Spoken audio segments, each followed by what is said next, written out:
to the required variances. Examples are building height or parking, noise, pollution, property maintenance, property values, prosecution for illegal construction, personal comments regarding neighbors, agents, or applicants, additional variances without proper public notice.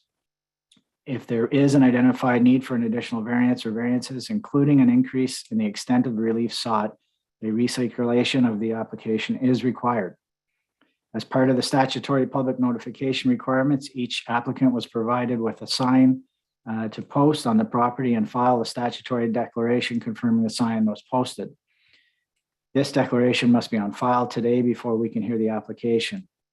And we understand that there are several that we do not have. So for any that we're missing, we will proceed with an oath. Regarding quorum, if this is lost during the hearing due to technical difficulties, the proceedings will be paused to allow time for the resolution of the issue.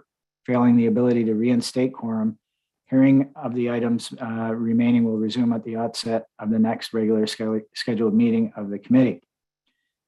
In terms of the hearing process, listed on the agenda and appearing on the screen are the applications we will hear today. For the sake of efficiency, the committee may deal with the agenda items in a different order. Note that the committee members have reviewed the application materials prior to this hearing and any written submissions received in support or in opposition. In addition, the committee will hear today oral submissions from any interested party as part of our proceedings.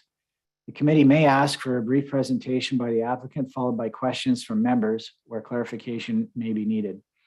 The public submissions portion of the hearing will then begin, and any interested parties will be invited to make their submissions to the committee. Panel members may then ask follow-up questions where added clarification may be required. When you are called upon to provide your comments, we would ask that you do the following. Start with stating your name and municipal address for the record. We may ask you to spell your name. Then begin your submissions by addressing your comments to the panel members. You may ask questions, but please direct them only to the chair. Please limit your comments to a maximum of 5 minutes. Any exceptions will be at the committee's discretion. Once all interested parties have had an opportunity to address the panel, the public submissions portion of the hearing will then be closed. The committee will then make an oral decision to either grant or deny the application. The committee may also choose to reserve its decision. In such case, the panel will deliberate further on the evidence presented immediately following the adjournment of the public meeting. In either case, the committee will send within 10 days of its decision, and to all parties and to those who have requested a written decision that sets out the reasons for the decision. Decisions of the Committee of Adjustment may be appealed to the Ontario Land Tribunal for a fee within 20 days of the date of the written submission. However, only the applicant, the City of Ottawa, the Ministry of Municipal Affairs and Housing, and certain public bodies that have an interest in the matter may appeal the decision. Certain public bodies include public utilities, but do not include an individual or a community association. So with respect to items on the agenda, I'm first going to ask members of the committee, are there any declarations of interest? Seeing none, and there are no minutes to confirm, we will first deal with adjournment requests. And the first adjournment requests are items 4 and 5 for 432 Ravenhill. And the agent is Ryan Polton. Is Mr. Polton here?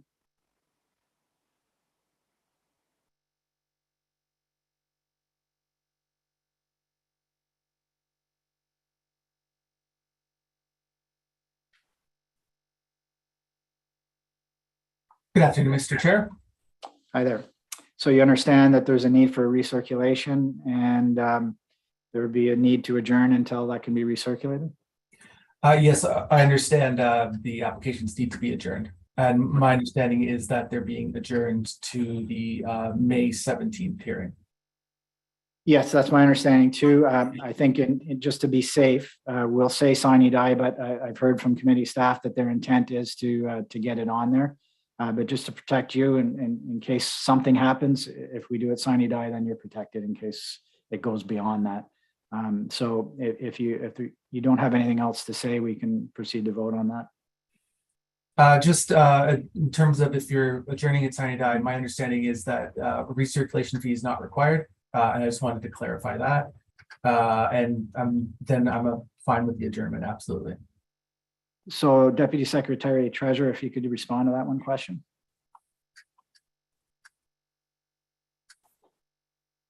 Through you, Mr. Chair, the error was committee staff's error, so there is no recirculation fee payable on this one. You comfortable with that, Mr. Polton? Yes, I am. Okay, members of committee on deferral, adjournment until sine die. Okay, that's carried. So we'll hopefully see you back on the date at the next meeting. Hopefully, for sure. Thanks very much. Thank you. Okay, on to the rest of the agenda. Over to item 1. 630, 632 Churchill. Is the agent present?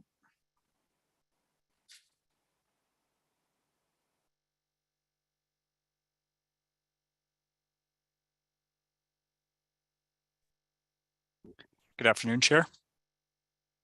Hi there. So we're going to have to start with an oath. First, your name and your address, please.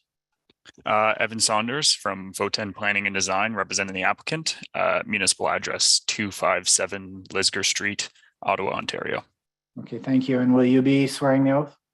Yes, Do you solemnly swear or affirm that at least 10 days before this hearing, you posted a notice on the subject property that is clearly visible and legible from the street? I swear. Thank you. We don't have a lot of questions. We first wanted to ask if you have anything you want to add to, in addition to the materials that have been submitted so far? There's nothing I'd like to add beyond the material submitted to the committee. Okay. And we see that the planning department has no concerns. And there are no other speakers here. Members of the committee, are we prepared to vote on this? Okay. On approval? Thank you. Your item is carried. Good luck.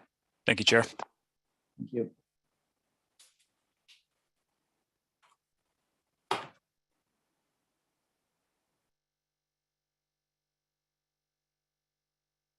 And on to item 2, 1 Rideau Street, and the agent is Mr. Jacobs.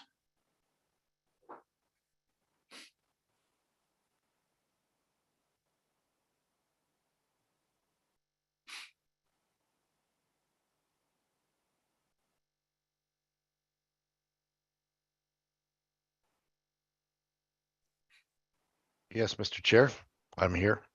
Good afternoon, Mr. Jacobs. For the record, your full name and your address, please. It's Dennis Jacobs with Momentum Planning at 1165 Green Lawn Crescent in Ottawa. Thank you. I would also note that Emma Blanchard of BLG is also on this call in the event that there are any questions with respect to the legal aspects of the application. Okay, thank you. And will you be swearing the oath, Mr. Jacobs? I will affirm. Okay. So do you solemnly swear or affirm that at least 10 days before the hearing, you posted a notice on the subject property that is clearly visible and legible from the street? I do so affirm. Thank you.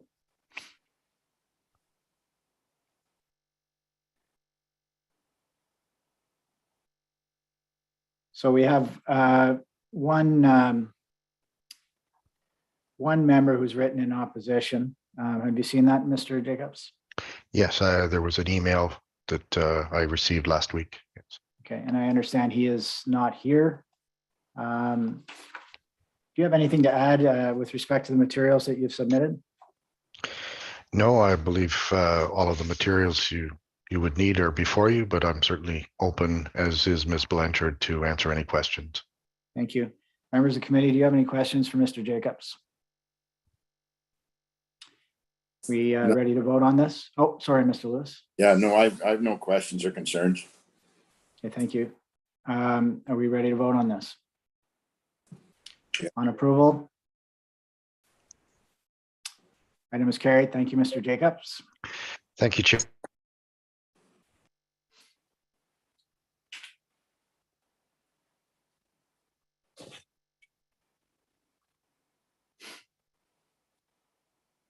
And we are on to item number 314 Queen Elizabeth and Ms. Dow.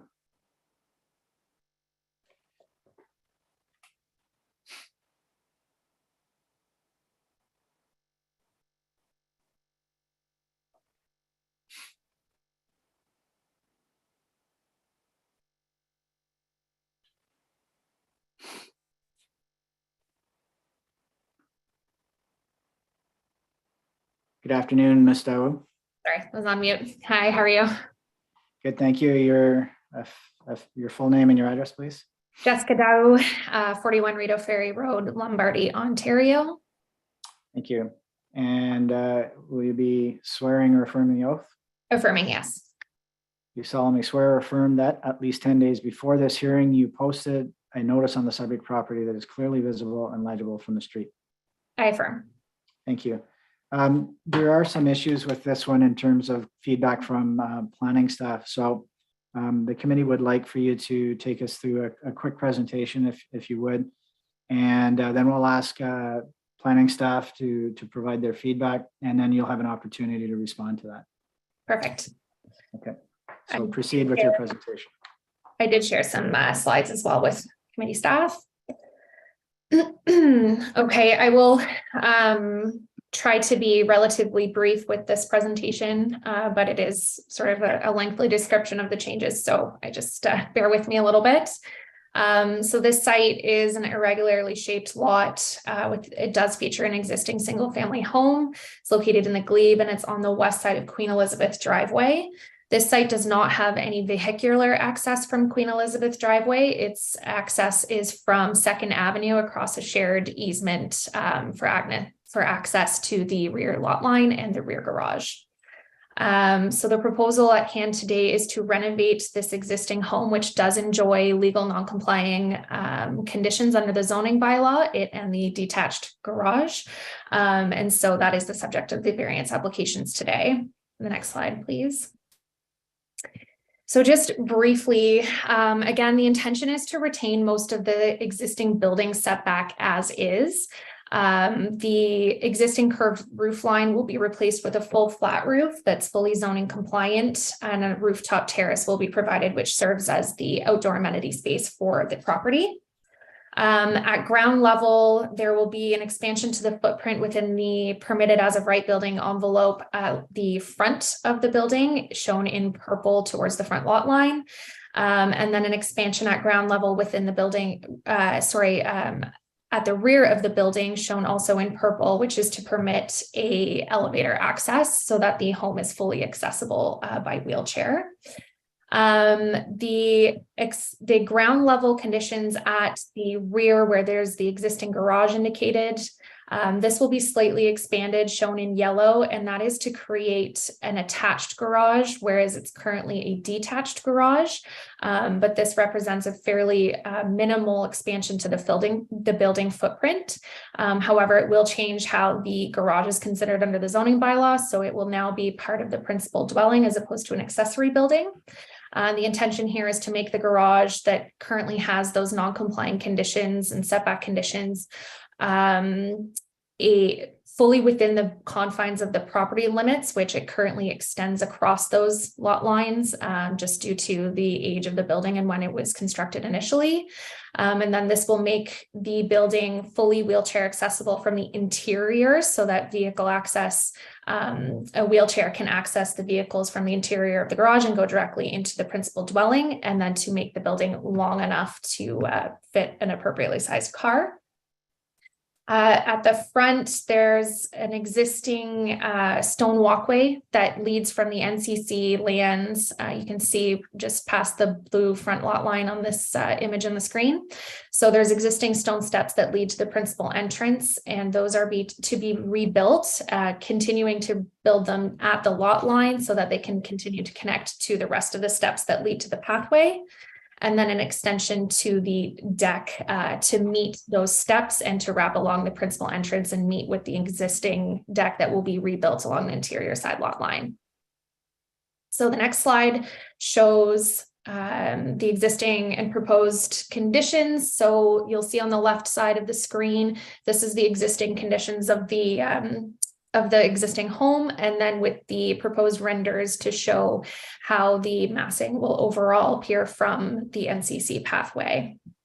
To the next slide. So I just quickly go through, these are the front elevations proposed. Again, the massing effect of the overall renovations will be quite limited from the streetscape. Next slide. The side south elevations. Next slide. The side north elevations, again, with very limited windows.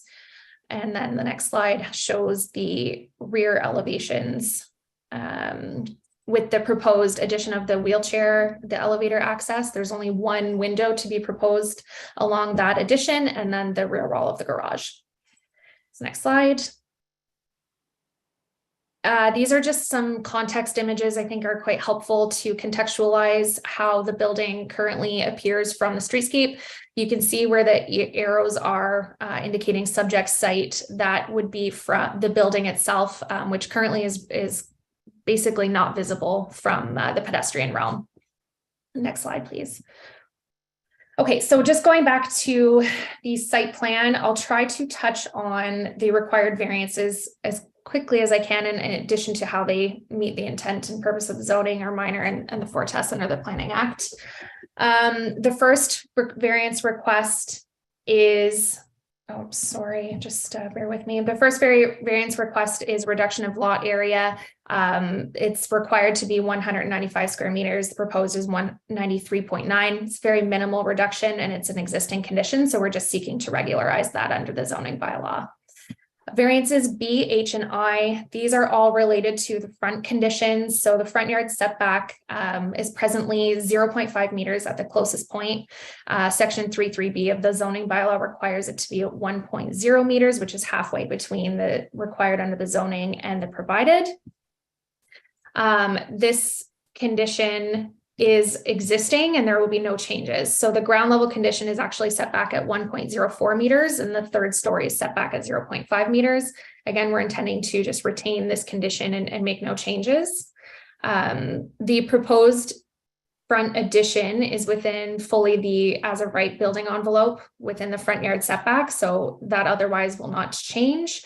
And then again, the requested relief is not greater than those existing conditions. Again, I had mentioned this earlier, but the steps that are leading to the NCC walkway are existing, but we will be rebuilt. They're presently stone steps. They do extend to the lot line to cross over the lot line and connect to the pathway, and this condition will be continued. And then the porch deck, which you can see indicated by variance B. This is sort of a pinch point with the front lot line and between the front lot line and the primary entrance. And the request is simply to seek relief to allow that deck to wrap along and connect to the front steps. The remaining deck is within the permitted building envelope. Variances C and D, these are related to the rear yard setback and rear yard area provisions. So this is a new condition requested variance. However, it's specific to the fact that this is now, the garage is proposed to be expanded to be part of the principal building footprint as opposed to an accessory building. So the extent of the relief requested through this zoning bylaw seems to be greater than what would actually be the case on the site in the existing conditions. Relief is required in order to permit that 0 meter setback to continue in its current location, and the garage will be rebuilt, which will fix those existing non-complying conditions. So the garage will be fully within the existing lot lines and no longer will cross those lot lines. The extension towards the interior side lot line, which is indicated by the red arrow, variance E, was the subject of comments from city staff.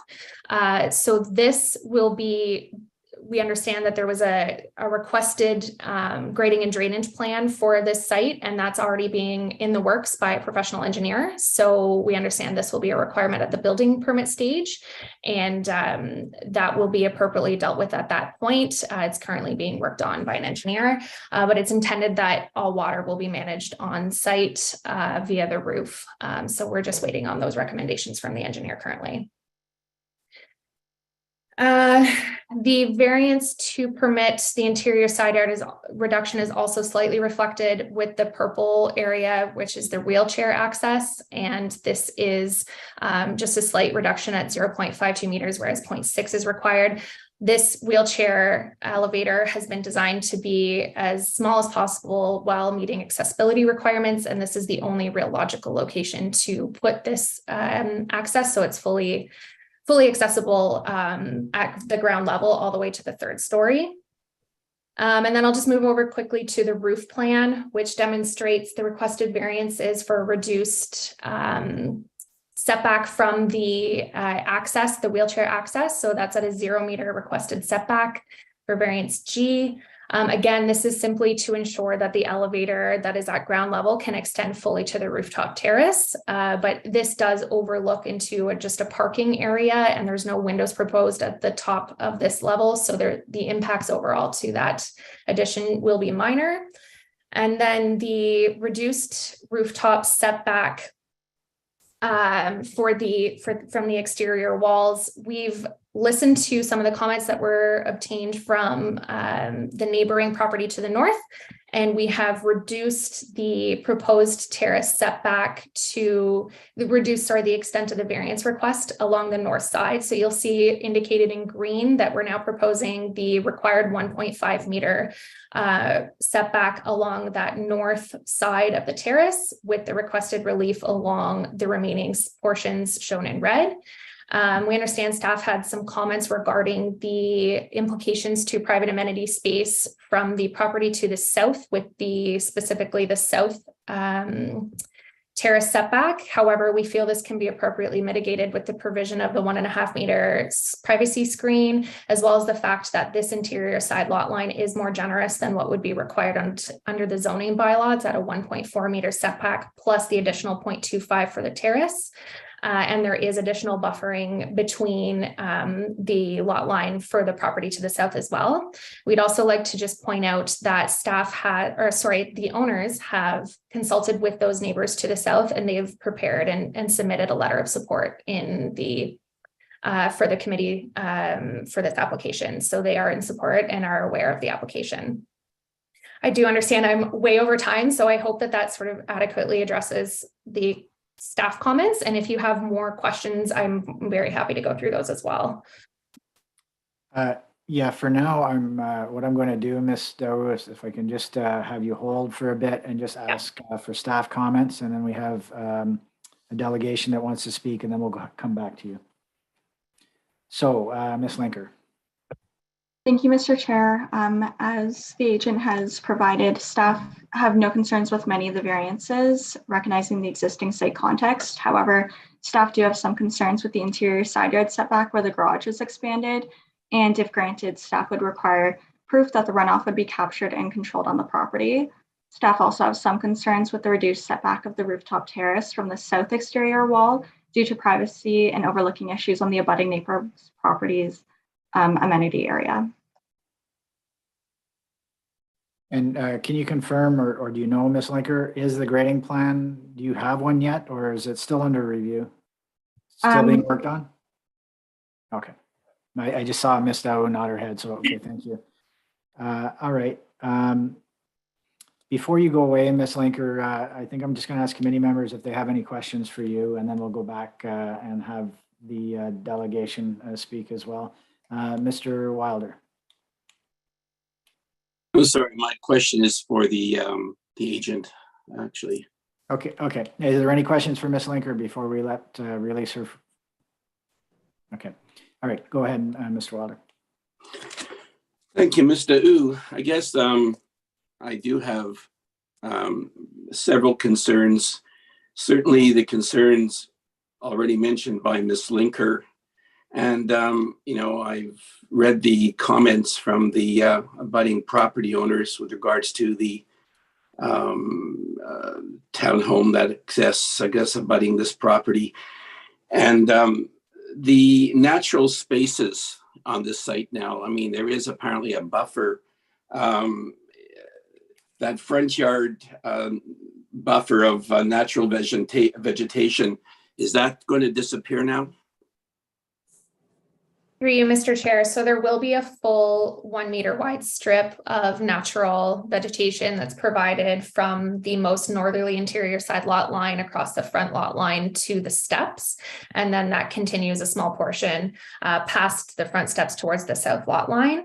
But otherwise there will be decking provided in the front, but the soft landscaping requirements under the zoning bylaw are met, and the provided deck space in the front yard area is permitted otherwise under the zoning bylaw.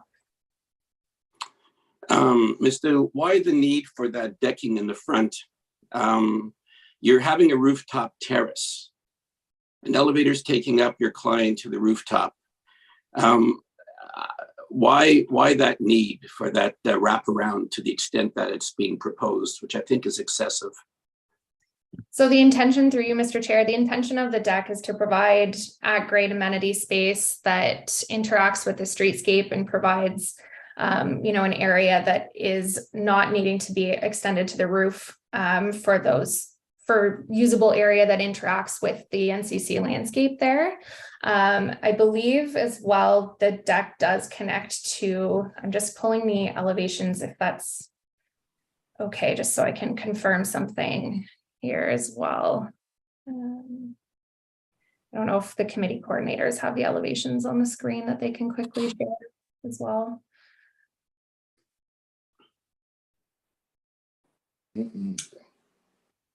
So I'll just go to the north side elevation, please. So there is also an access door provided here. So the deck will connect from the front to that access door at grade. I just find it's quite excessive. The height of the garage, is that the new garage that's going to be built? Is that going to be higher than the current garage? It will be higher, I think, by about 1.5 feet. So I would have to have the architect who is available on the call if needed, speak to the additional height of the garage, but it would still be within 1 to 1.5 stories tall. So you read the comment by the abutting owner with regards to the issue with regards to the fact that it's right up against his property, basically the garage at current is. He's put in the venting, which will be impacted. Can you reply to that comment that he had? Yeah, so we appreciate the comments from that neighbor, and in recognition of the fact that each of these properties does have non-complying setback conditions along the interior side yard, with his included in that, there would certainly be some coordination and consultation between the two neighbors that would be required to rectify any issues created by the slight increase of that height. And the owners are more than happy to continue that discussion with the neighbor to ensure that those issues, if any, are appropriately mitigated. Right. And again, can you explain, maybe if you can do it, can you explain why the increase needed in the height of the garage?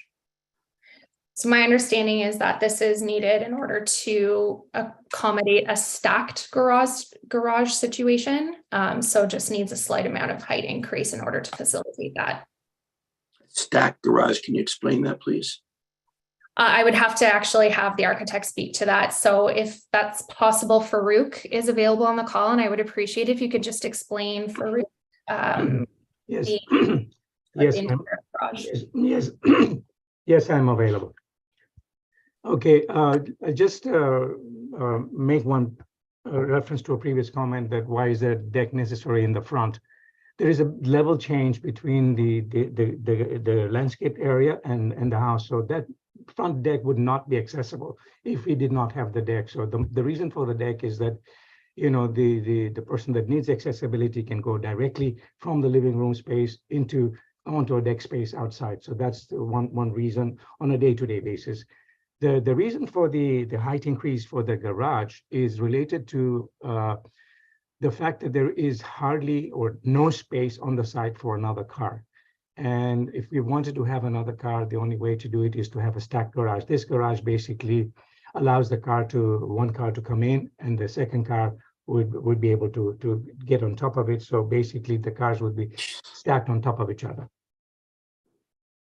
So they need two vehicles. Is that what you're saying at this site? You're doing a stacked garage? Well, well, that's what the client would like to have, yes. Thank you for that. Anything else, Mr. Wilder? No, that's it for now. Thank you. Sir, just before you go, can I have your full name, please, and your address for the record?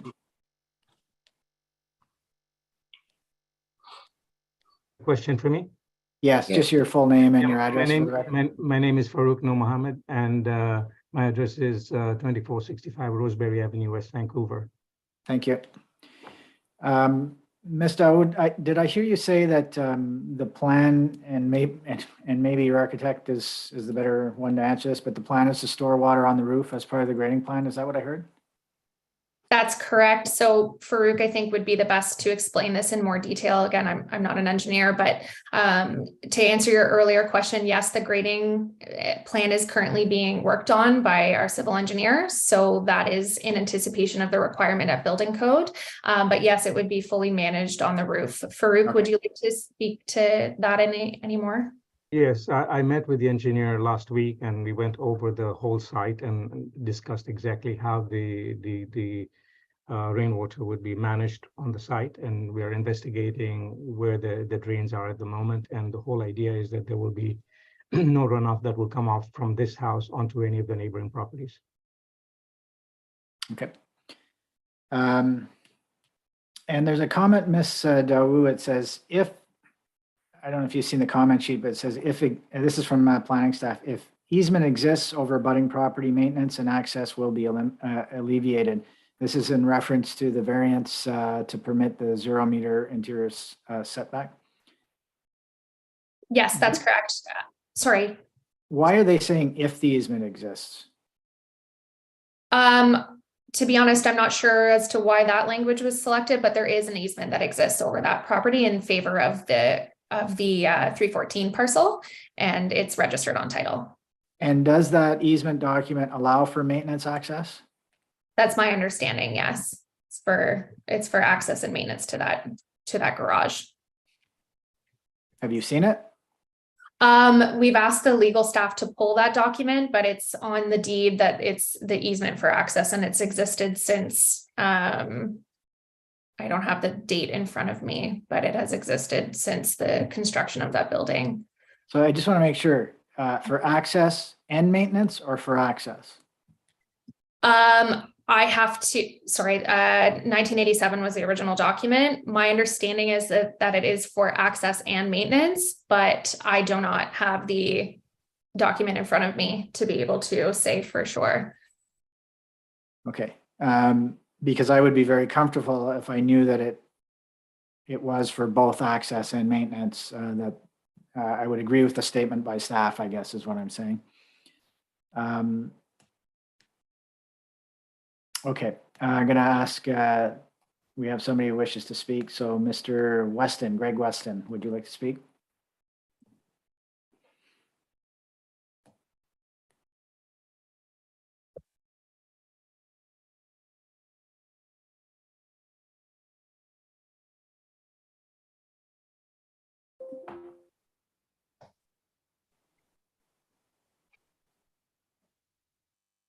Hello. Hello, Mr. Weston, your address, please, for the record. My name is Greg Weston, W-E-S-T-O-N. I am the owner of the property at 312 Queen Elizabeth Drive, Ottawa, Ontario. Okay, thank you. You have 5 minutes to outline any of your concerns. Please proceed. Thank you, Mr. Chair, and thank you to the committee for taking the time to consider this is a very, very important issue for me and family here, and for all of the people who've been involved in what has been a 25-year restoration program, now 30 years, I guess, of this property. I don't have the advantage of time today, so I won't go into the history of it. You do have a submission from me, and I tried to get into the details of how this would impact the property. We had similar conversations leading up to the construction of the place, the reconstruction of what used to be sort of a traditional glebe brick home at 314. And in the end, we all just decided to be good neighbors and put up with it. But there have been some problems over the years, which I've outlined in my piece. And I'm hoping they would be rectified at this time, especially since the applicant is talking about reconstructing the garage. A couple of points that I would make just to clarify. About a half hour before these hearings today, there were two gentlemen from a contracting company right next to me here, and I was able to converse with them off of my balcony. And they were looking for where the drainage pipe is from for the property. The way the current structure is designed, the main roof, one half of the main roof dumps onto a rear roof, which then dumps the water on top of the garage. So basically all of the water from the back end of the property ends up on top of the garage roof, which is supposed to flow down into a pipe which has not functioned for a long time and which was not effective at the time. The result is ongoing water issues with my basement. The attached garage at the back is a major issue for me, and I'll certainly try and correct any deterioration of the brick. But we are dealing here with 110-year-old foundations. They are rubble foundations with very like limestone. I can't even call it mortar. It's more like dust. And they do need tending to from time to time. So my first concern about the wall-to-wall deck is that the wall-to-wall deck is going to run the entire length of my home with no access to those foundations. I have no idea what the cumulative water impact will be. At least right now it's gravel, so it can evaporate. Water can evaporate that gets in there. I don't know what would happen with decking over top of it. But it is a concern. The drain at the current, I can solve the mystery of where the drain goes. The drain goes into the front garden area, which is going to be decked over. It has never worked properly anyway, but that is the only drainage that I'm aware of on the property. The garage, which I'm kind of dumbfounded by the idea that you could stack two cars and a 1.5 foot increase in the size of the garage. I measure the garage because it's in my backyard. And I measured it at about 9 feet right now. What they're talking about would have to be at least 13 feet. I think that's a bit more than a 1.5 foot. So I would certainly like to see what the final dimensions of that are going to be, because they will greatly affect me. And unless I can get the setback, and my request is for the setback would be about 0.8, minimum of 0.8 that's there now. The garage, I am assuming, may not fall under normal setback rules. I don't know. This is beyond my pay grade. But once it's attached to the home, then surely it would fall under the other normal setbacks. Every setback on this property practically that the applicant is talking about is not normalizing towards what regulation would be, as what I understand the bylaw is supposed to be. They're in fact going the opposite direction. And in this case, they're going down to 0, on 3 sides of the property. I would hope that it's not too much to ask for that if they are, especially if that garage is now going to become part of the home, is that the setback for the garage would be at least 0.8 of a meter off of my wall to just solve a whole lot of issues along that way. The deck at the front, I thank the member for raising this issue about the deck along the front. In Ms. Dow's report, I was shocked to see two things omitted. There's no mention of the fact that this abuts along an NCC walkway, and we are within the special zone of the Rideau Canal. And I've been here for 40 years, and we have always, when I was managing the redevelopment of these, we worked with NCC landscape architects and others to create a natural border between our homes and the sidewalk, the walkway along. I don't think I need to paint a picture of what this beautiful sort of all this parkland that we are so honored to be able to enjoy would look like if everybody who abuts along here decked their entire front yard out to the sidewalk. That 1 meter gap, by the way, that is along there is either sidewalk or stone wall. So I'm not sure very much is going to grow in there. That also brings me to the last thing, and that is that there is no mention in the report about the value of these heritage properties to the community, to the city. If we are to value heritage at all, it's that we need to protect them. A lot of effort has gone into this. A lot of public money has gone into preserving and showcasing these units.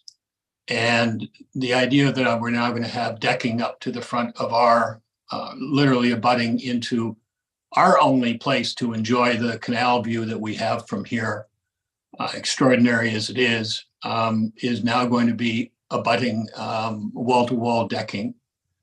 I would agree with the member. I just find it excessive. I applaud the applicant for making the property wheelchair accessible. Welcome the applicant and her family to this great neighborhood, but surely it doesn't mean that their project needs to put in jeopardy both our privacy and this beautiful property that we have. If there's one thing, one of the slides, if I could ask staff to go back, I think it's number 3 in the list, right there. This is very, very important. The streetscape here, you can see that there is a setback now, and that setback is about just over 7 feet, about 7'6" is what I measure it, between the northeast corner, which you can see, and the brick of my unit. There is a setback, and that allows that streetscape, that extraordinary streetscape with these beautiful towers, turrets, clock tower windows. It allows that to be enjoyed from the street. And of course, it allows me and my family to enjoy without somebody in the middle of our porch. We have 2 places to enjoy the canal view, the upper balcony and the lower balcony, and the applicant is talking about intruding on both. I just find that kind of beyond belief, and I know that I'm speaking for all 5 owners along here that we're kind of appalled with what's going on, and it doesn't seem necessary. So I know that this committee is limited in what it can do, but even if we could have just the regulation setback maintained along the side, and I guess all I can do is appeal to the owners to, when they go ahead with their construction, is that they show some respect for both the neighborhood and our privacy. Thank you, Mr. Weston. I let you go quite a bit over your 5 minutes. Is that the end of your presentation? Yes, and I thank you, Chairman. I apologize. That comes from a lifetime of being a journalist. It's hard to shut us up. So, all right. Some follow-up for Ms. Daou and your architect. Can you, first I'll start with the architect. The height of the garage, can you confirm how much higher it's going? The height of the garage is 13 feet. And how much higher is that than the existing? I think the present garage is about 10 foot something. I'm not too sure exactly, but So in the range of about 3 feet? I would say that, yes. Okay. Ms. Daou, there was some comments from the NCC. Did you see them?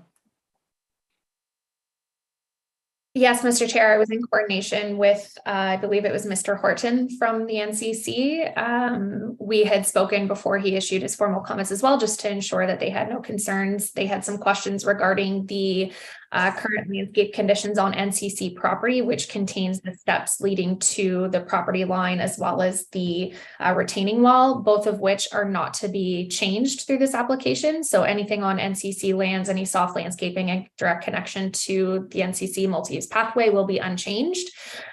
So he was satisfied with that. And then the additional comments were simply regarding tree protection, which the applicants, of course, will be more than happy to ensure that all NCC processes to ensure those trees are protected will be followed through their appropriate permissions. Thank you. I see Ms. Linker has her hand up. Ms. Linker? Thank you, Mr. Chair. I just wanted to inform the panel that I've reached out to city staff to do a title search to provide you with the easement. I'm not sure if it would be helpful to step the item down before making a decision to see if we're able to get that information and allow the decision to be made with all the information available. Yeah, we may do that, Ms. Linker. Thank you. Just before you go, on heritage, was there ever any heritage issues that arose as part of this review? Thank you, Mr. Chair. I did speak with Heritage about this application, and Heritage reviewed the application and raised no concerns that are related to any adverse impacts on the adjacent Part 4 designated row house. Okay, thank you. I think we'll do that. We'll step this down and we'll hope that we hear something back from you before the end of the meeting on the easement. And if you could take a look at that and highlight anything that appears to be maintenance related when you do receive it, Ms. Linker. Okay, so we're going to step this down, members of the committee, just while Ms. Linker does that for us, and hopefully she'll find something. So we'll come back to this at the end of the meeting.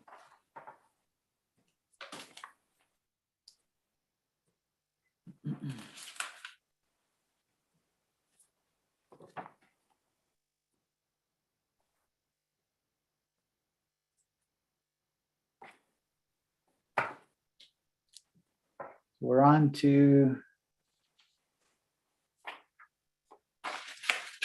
4 and 5 were adjourned. And we're on to item 6. And this is 41 Arlington. And we are going to be hearing from a number of representatives. I'm not sure who the lead speaker is for this. There's a number of agents listed.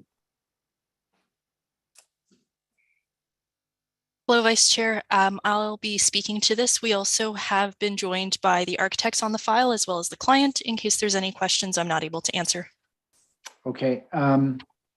So your name and address for the record, please. My name is Tamara Nahal and my address is 396 Cooper Street, Suite 300. And will you be swearing or affirming the oath? Yes, I will. Do you solemnly swear or affirm that at least 10 days before this hearing, you posted a notice on the subject property that is clearly visible and legible from the street? I do so swear. Thank you.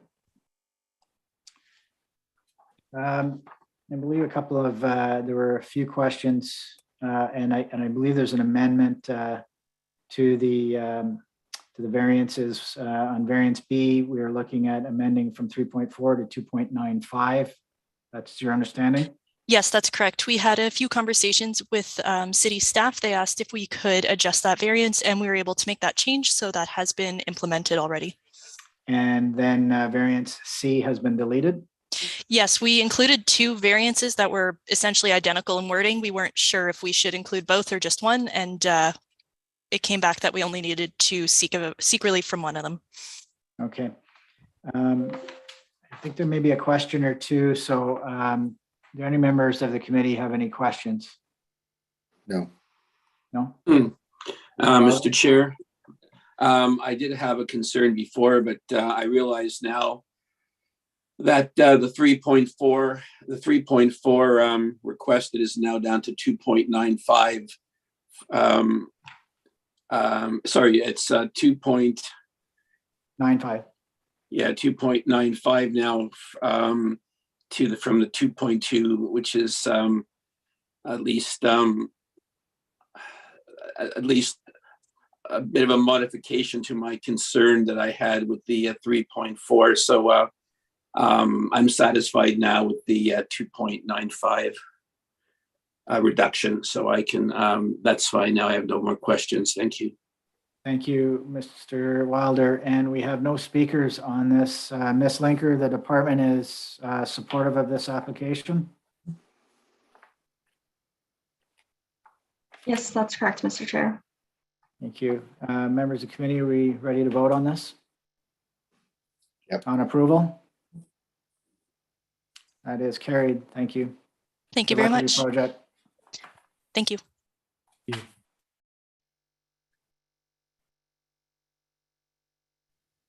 So on to item 7.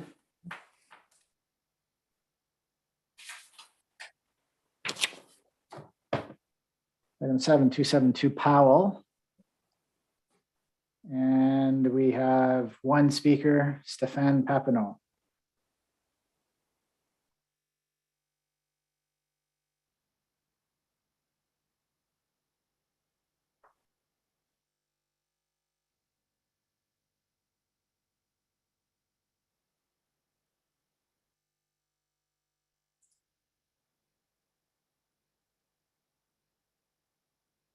Hi, Mr. Chair. Good afternoon, Mr. Papineau. So your name and address for the record, please. Yeah, Stéphane Papineau from Lumen Homes, 2450 Lancaster Road, Unit 31, Ottawa, Ontario. Thank you. Will you be swearing or affirming? I'll be swearing. You solemnly swear or affirm that at least 10 days before this hearing, you posted a notice on the subject property that is clearly visible and legible from the street. I swear. Okay, thank you. We've reviewed your file fairly extensively. Do you have anything you'd like to add to the to your already submitted materials? No. Okay, and planning staff have no comments or concerns on this application? Yes, Mr. Chair. Thank you. And do members of committee have any questions or comments? Nope. Okay, on approval? Thank you. Your project is approved. Good luck. I thank you, Mr. Chair and members. Thank you. All right. If participants can just bear with me. I'm now shifting over to digital copies, so I'm not using my papers now, so just bear with me. Okay, on to item 8. And the speaker is Ms. Hill.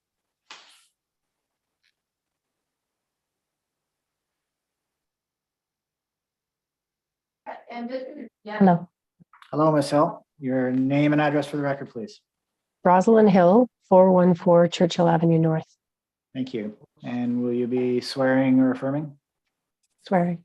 Do you solemnly swear or affirm that at least 10 days before this hearing, you posted a notice on the subject property that is clearly visible and legible from the street? Yes, I do so swear. Thank you. Not sure if that audio is coming from the background on your side, but if it could, thank you. Ms. Hill, there's been some amendments to conditions here. From what I understand is items 2 through 6 have been suggested for removal, and the remaining ones would be number 1, tree planting plan, number 7, the JUMA, and number 8 is still there, private approach permit. We're going to discuss that in a moment with you, whether it's relevant or not and should be applied. Do you have anything you'd like to add from the materials you submitted? I think it's pretty self-evident. It's just severing a semi. Okay, thank you. And planning staff, you have no concerns or anything to add at this point? Yes, Mr. Chair. Thank you. Do any members of the committee have any questions or comments for Ms. Hill? Nope. Okay, so the only thing that came up, Ms. Hill, was the notion of a private approach permit and whether it's appropriate or not to even apply it at this case, at this stage, given it's a requirement under a bylaw anyways. And, you know, at some point in time, if you were to proceed without one, then you'd be dealing with a bylaw matter.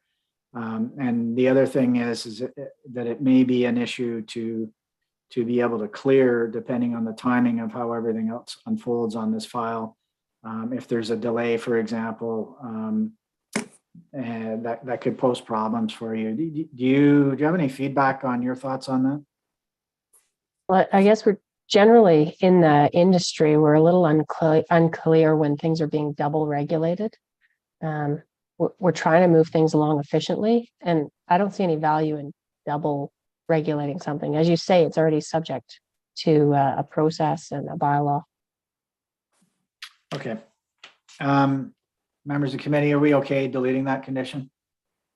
Yes. Okay, so now we have the tree planting plan and the JUMA. Is that it?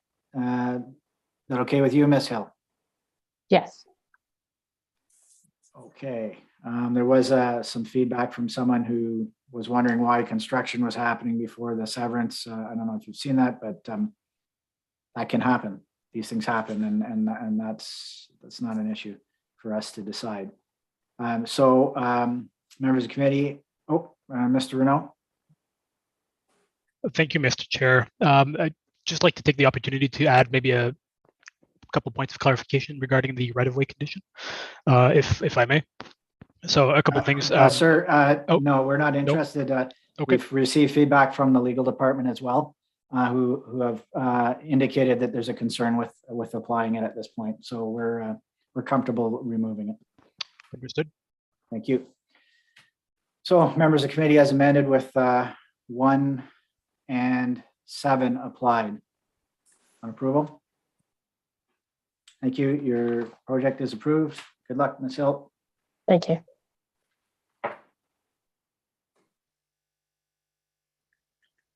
All right. We're on to item 9. And we're 1021 Brookfield East. And speaker is Franz Barican.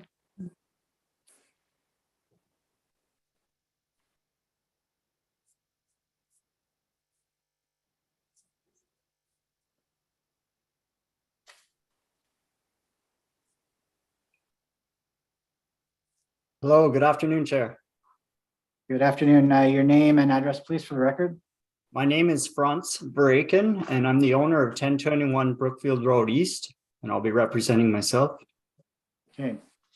And will you be swearing or affirming? I'll swear. You solemnly swear that at least 10 days before the hearing, you posted a notice on the subject property that is clearly visible and legible from the street. I swear. Okay. And bear with me, as I said, I'm now in the digital world. I'm not using my papers now. Do you have anything that you would like to add to what you've said so far? No. So your submissions? No? Okay, and could I have just planning staff? You have no concerns with this application? Yes, Mr. Chair. Thank you.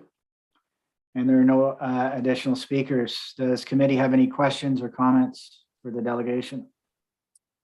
Nope, none here. Okay, on approval then, members? Thank you. That's approved. Good luck with the project. Okay, thank you, Chair. Over to number 10. 11 Warrington. And the speaker is Mr. Duckworth.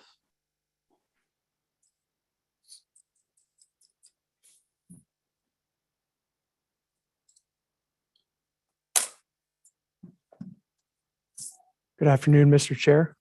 Todd Duckworth from Hoban Architecture. I'm the agent for the applicant, and our address is 63 Pamela Street. Okay, and will you be swearing or affirming? I'll swear. You solemnly swear that at least 10 days before this hearing, you posted a notice on the subject property that is clearly visible and legible from the street. I do so swear. Okay, and I understand that we had a late request for a speaker. Committee coordinators is Mr. Watson standing by? Is he here? Yes, he is. Okay, thank you. We'll have him in a moment. Planning staff, do you have any concerns or comments to add? No, Mr. Chair. Thank you. And we note the RVCA has no objections as well. So Mr. Duckworth, do you have anything to add based on the submissions that you had put forward? No, Mr. Chair. The submission, I think, is fairly complete. Okay, and members of the committee, any questions or comments for Mr. Duckworth at this time? Not now. Okay, so Mr. Duckworth, if you could just stand by, we'll have Mr. Watson do his presentation, and then afterwards, if there's any need for follow-up with you, we'll do that. Certainly. So, Mr. Mark Watson, please. Oh, hi. Yeah, no, I was just asking, I sent in a couple of questions there. Mr. Watson, before you start, could I have your full name is Mark Watson, your address, please? Yeah, sure. It's Mark Watson and 530 Barryside Road, Ottawa, Ontario. Okay, and please proceed. You have 5 minutes. Yeah, sure. No, I have, I'm familiar with the property. I have, I actually have a couple of properties in the neighborhood and just had some questions. One, I noticed that there was some trees there. There's a butternut tree in front of the property, and there's a couple of mature pines. I was wondering, are they going to be preserved during this process? That was one of my questions. Let's see the other question. I'm just pulling up my list of questions there. I was wondering about the siding of the house. I couldn't tell if it was vinyl or if it was wood.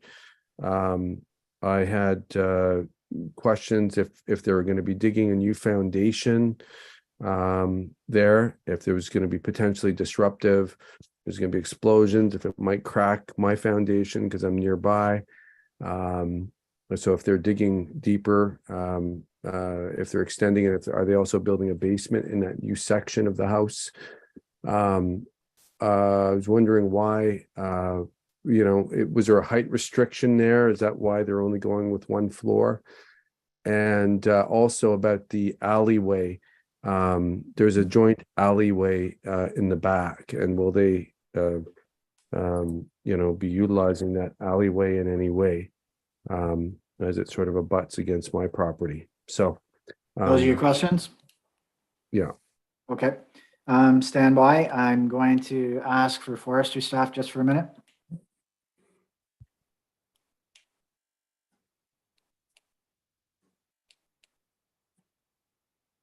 Thank you, Mr. Chair. I can confirm that there are several trees along the Warrington Street frontage that are to be retained.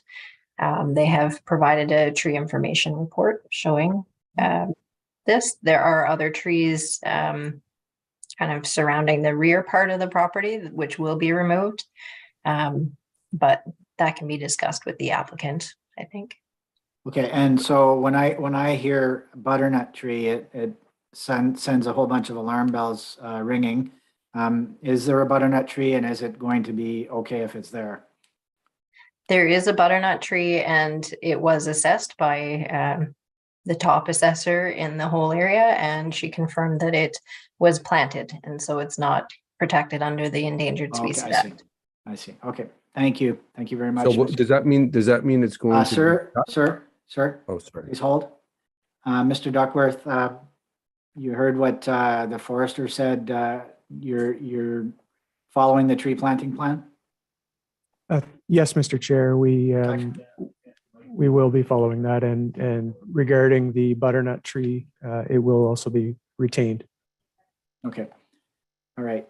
There may be a few other questions that I'll be coming back to you with, because there's a few questions related to the foundation and whatnot, and we'll get back to you in a moment. Certainly. Mr. Watson, you had a follow-up question?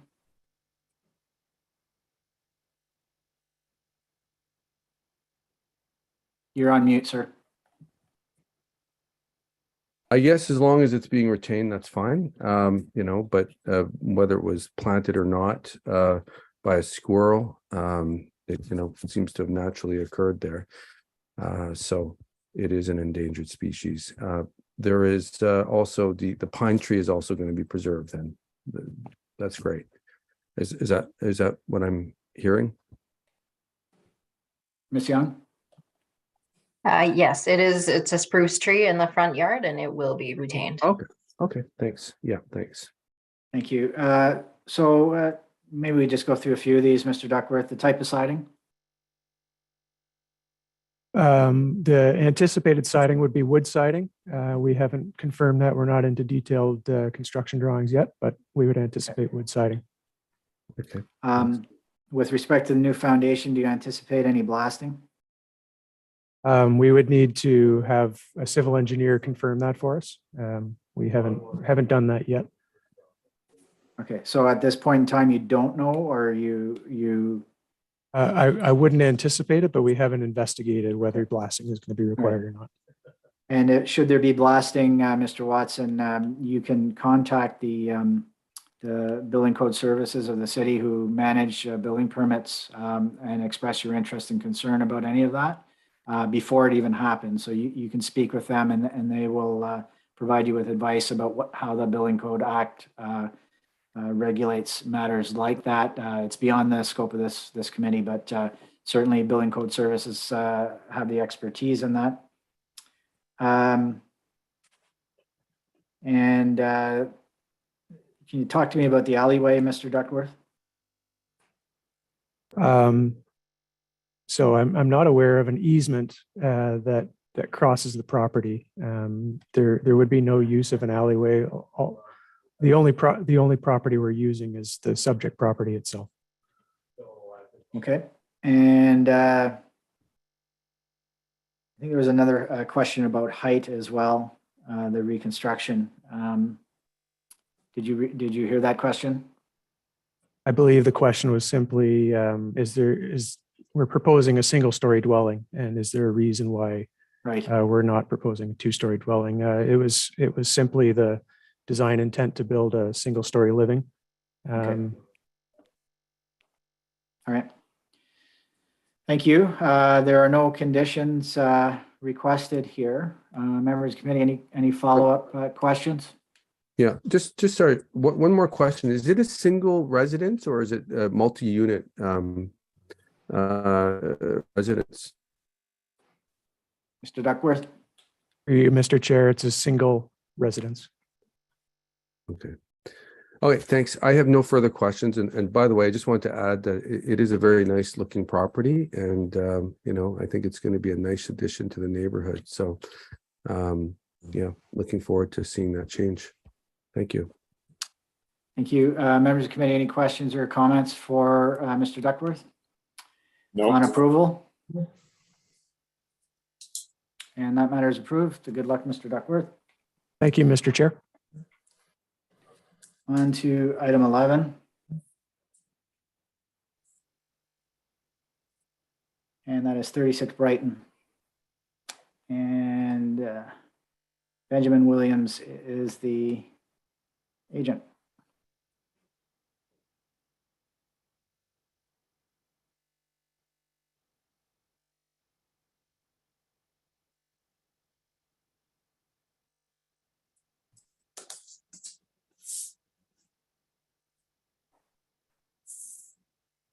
Good afternoon, Mr. Chair. You can hear me okay? Yes, we can. Your name and address for the record, please. Yeah, Benjamin Williams, 36 Brighton Avenue. Thank you. And will you be swearing or affirming? Yes, I'll be swearing. You solemnly swear that at least 10 days before this hearing, you posted a notice on the subject property that is clearly visible and legible from the street. I do solemnly swear. Thank you. And I see there are no other speakers. And just to confirm, Ms. Linker, no concerns from planning? Thank you, Mr. Chair. That's correct. Thank you. And we do have one set of comments in support. So, Mr. Williams, do you have anything to add to the submissions that you made? Nothing to add. Happy to answer any questions. Members of the committee, any questions or comments for the delegation? None. Okay, thank you. On approval? Thank you, sir. Your project is approved. Good luck. Thank you very much. All right. Over to 12 and 13, Prince Albert.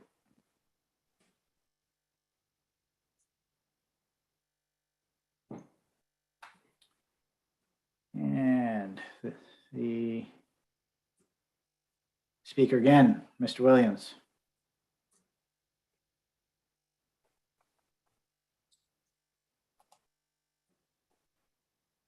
Good afternoon, everyone. Can you guys hear me okay? Yeah, we can. Sorry, Mr. Latre. I thought I saw Mr. Williams' name. No Your name worries. and address for the record, please. My name is Hugo Latre. I am representing the owner in this matter. My address is 651 Malartic Avenue. Okay, thank you. And just we do have a, oh, I see, that's where it was. We do not have any other speakers for 12 and 13. And planning staff, any additional comments, any concerns? Thank you, Mr. Chair. Staff have no additional comments or concerns. Okay. Mr. Latre, there are 9 conditions, beginning with cash in lieu, revised TIR, tree planting plan, removal of existing dwelling under a building permit, demolition relocation of accessory structure, joint use and maintenance agreement, grading and drainage plan, servicing plan, and agreement with the city for an asphalt overlay. You're aware of those? I am, yeah. Any concerns? Nope. Okay. Hydro has mentioned that the electrical service meters must be installed a minimum of 1 meter clearance from the property line. You don't see that as being a problem, sir? I don't know. Members of committee, do you have any comments or questions for the delegation? Nope. Mr. Wilder, no? Okay. So on approval. Thank you, sir. Your application is approved. Good luck. Perfect. Thank you very much. Have a great afternoon. Thank you. 14, item 14, 23 forward. And we have a number of agents, and we do have a representative from the Community Association.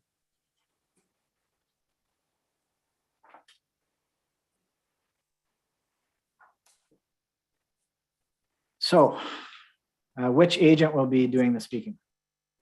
Good afternoon, Mr. Chair. That would be myself. Thank you.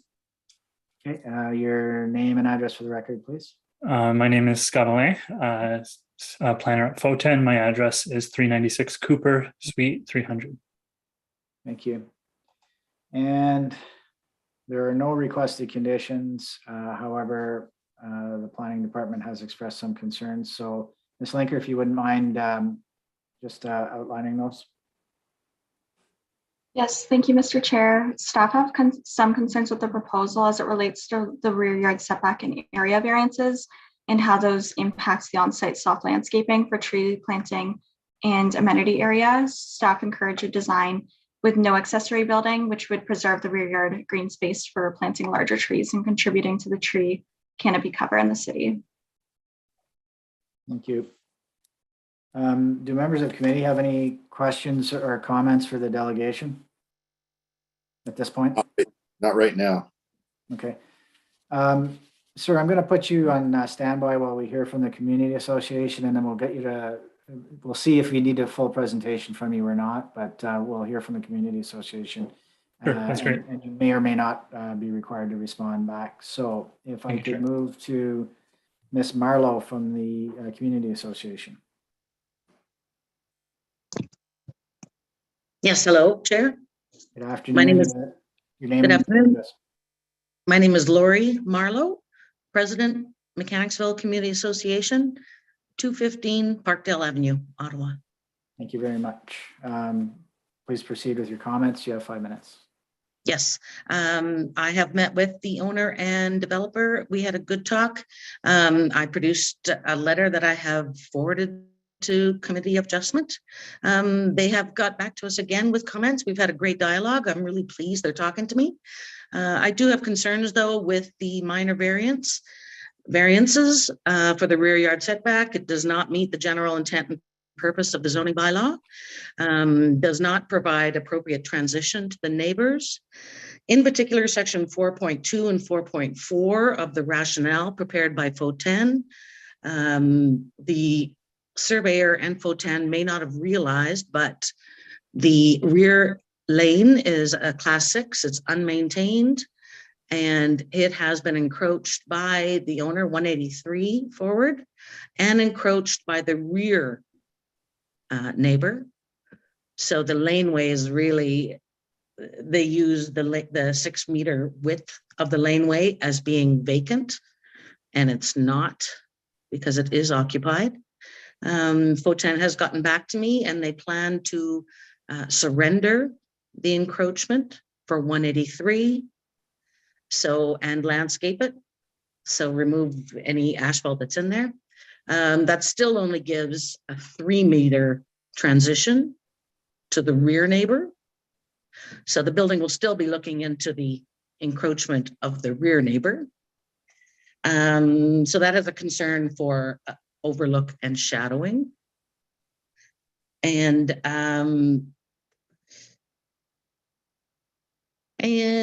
we have section 37, they mentioned 137, of course, that does not apply. And 4.4 talks about it being minor. In these rear yard setbacks in Mechanicsville, very dense housing. This is a very dense building. I'm very pleased that the city has mentioned a requirement for a fence between that laneway and the encroachment of the other neighbor. It will create a very small, dense little rear yard amenity space. And the fact they want to reduce that even more will make almost a postage size stamp of a rear yard. Those are my concerns. Otherwise, I'm pleased with the forestry report. I'm pleased with the city asking for a fence. And those are my concerns. Any questions? I'm available. Thank you. I do have a question. You mentioned that the rear yard variances don't meet the general intent of the bylaw. Can you elaborate a bit on that? Well, if I go back to 4.2, they use the rear yard lot line as being unique because there was a laneway that had a 6 meter width to it, which would provide transition, a more open area. The building wouldn't be overlooking any rear yard. of the neighbor behind, but with the encroachments, that rear yard is from the rear neighbor is 3 meters in, more than it should be. Is there a section though, when you say it doesn't meet the general intent, is there a section of the bylaw that you have a very specific concern about? 4.2.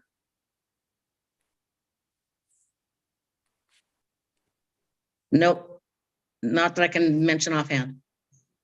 Okay. Ms. Linker, do you have any concerns with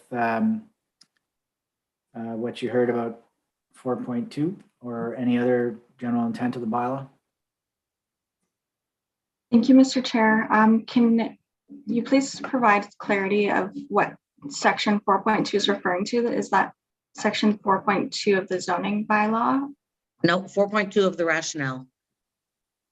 Okay, I will have to pull up that document. That's to okay, Ms. respond. Linker. That's okay. No, I understood you were quoting the bylaw itself. Oh, sorry, no. That's Potent rationale. Okay, that's fine. We'll have the agent respond to that. Thank you. May I ask a question, Mr. Chair? Sure. Yeah, Ms. Marley, yeah, mentioned that the laneway was presently occupied. I'm curious as to with water by who? The applicant had encroached on half of that laneway and actually had it paved and used for rental parking. And the neighbor behind him also encroached, so there was no accessing that lane at all anymore. And the rear, they also have rear yard setback and parking at the back. So the laneway is completely not accessible at all. Thank you. Ms. Linker, just real quick, there was a comment about a requirement for a fence. Are you aware of that? Yes, Mr. Chair, in the additional comments of the staff report, staff have requested that a fence be installed at the property or at the rear property line. Okay. So that would be a condition we would consider applying then.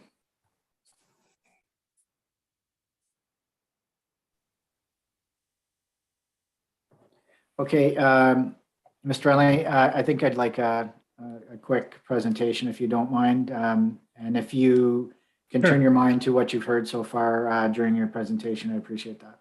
Certainly, Mr. Chair. I'll certainly scope it and go through things as quick as I can. And should there be any additional clarifications, then we can certainly revert back to the materials. But if the coordinator can please put up my presentation slide, that'd be great. Thank you very much. Okay. So we're dealing with 183 Forward Avenue here. It's already been introduced. So let's just head to the next slide, please. So this is the context, and we have a more zoomed in photo if we need it later. But if you look at the panel to the right, you'll see that there's a laneway as discussed. You'll see the laneway coming down from Lindale South. It does terminate where this property and the adjacent property are. Class 6, as noted by Ms. Marlowe, means that it's occupied and occupied by an owner and unmaintained. So again, as this application is a great opportunity to surrender that lands that the owner's not entitled to, and they're comfortable with that. Yeah, we can just proceed to the next slide. Again, here's the context. If you look at the top left image, you'll see the existing property, and you'll see kind of what's going on south towards the transit way on Forward Avenue. So there's a number of similar examples to what's being proposed. This neighborhood's characterized by narrow setbacks. It's the thing that's true of Mechanicsville, and in some cases Hintonburg to the south of the transit way. You'll see on the panel to the bottom right it's just steps back basically from Lindale Avenue. Looking down forward, you'll see again some of the infill that's taking place. This is a little higher in scope, but kind of frames the corner in a similar vein to what we're proposing. Next slide, please. We'll skip through these. I realize that you've dealt with the policy already, so I don't want to waste too much of the committee's time. It's permitted within the height schedule of up to 4 stories in the secondary plan. Next slide, please. Getting to the application, you'll see here the front elevation. So this would be the west elevation and the north side elevation. So we're proposing 10 units in a 3.5 story building. So the ground floor is, or the basement floor is half raised to allow light into the basement units. A shed is proposed in the rear yard. 2 trees are proposed in the rear yard. No vehicle parking is proposed, but 10 bicycle parking is proposed. Next slide, please. So here we have the variances being discussed. So you'll see there are 2. The first one is to allow a rear yard setback of 6.5 meters. The zoning requires 30% of the lot, which works out to about 9 meters. The other variance is rear yard area. The zoning requires 25% of the lot to be devoted to rear yard area. We're slightly shortfalled, about 15 square meters. I want to highlight, just because it's a key discussion for this proposal, the landscaping. So the zoning requires 50% of a rear yard to be landscaped. That's how the R4UD measures soft landscaping in the rear yard. Here we're proposing 59. So if you look at the originally required rear yard area of 114, we're actually proposing more soft landscaping than the bylaw would require for a full-sized zoning compliant yard. So in terms of the discussion of whether there's enough landscaping, just by measurement of the zoning, we thought that was inappropriate to vary, and we thought that we were able to satisfy that. You'll see the accessory shed. I think that leads into our next slide. Just quickly, please. Thank you. So in talking to the MCA, they were curious about the design of the shed. So we prepared these elevations. As a resident of the surrounding neighborhood, it's important, and something that's a key discussion is, proper refuse storage. So something that reduces odors and limits animal foraging. So this is fully enclosed. It's in the rear yard. We did explore to the direction of the city what it would be like to locate refuse collection inside the building. And frankly, for a building of this scale, we considered it inappropriate for the following reasons. The first being space. So by the nature of coming to you with a variance, we are already dealing with a floor plate that is as large as possible. So something would have to go. So that would be either the elevator shaft, which we think is great for accessibility, the laundry facilities, which in a 0 parking building are important to us, the bicycle parking, which again in a 0 parking building is important to us, and then a 2-bedroom unit would be the likely thing to go, which again, 2-bedroom units are a desirable mix to include in this building. Access, so it's a half floor. So if we're getting refuse out of the building, you would need to include a ramp in order to roll the bins. Logistically, there's not really, it takes additional space, and to get an appropriate grade that would be building compliant would add additional complications. And finally, quality of life. If the bins are stored indoors, that likely means that some of the units will have some spillover odors, and then noise, both relating to people using the garbage storage, and then also when the garbage is removed. These issues are all alleviated by locating the accessory building in the rear yard, which this should be self-apparent, but it's a compliant accessory building. We're asking for no variances for the accessory building. I see I'm out of time. There are a couple more points I can make about the 4 tests, but I'll leave it to the committee whether they would like to go through those. Yeah, please do, because there was a comment about general intent by the delegation before you. So if you wouldn't mind, please. Great. Okay. Apology for the additional time. Okay. Thank you. So into the 4 tests, let's go to the official plan. Next slide, please. Okay. So it maintains the general intent. It's designated neighborhood with the evolving overlay. The evolving overlay anticipates that infill is coming, that neighborhoods will transition in areas like this that are near transit. You'll see to the west of the property, there's a corridor designation, and then there's a hub designation. Those are 2 of the highest density designations in the city. So this is an area that's supposed to kind of transition down. The direction is up to 4 stories and we propose 3.5. Next slide, please. So the intent of the zoning bylaw. So the intent that we consider of the rear yard setback and area requirements are to provide adequate separation from abutting properties and to offer on-site open space for amenity purposes.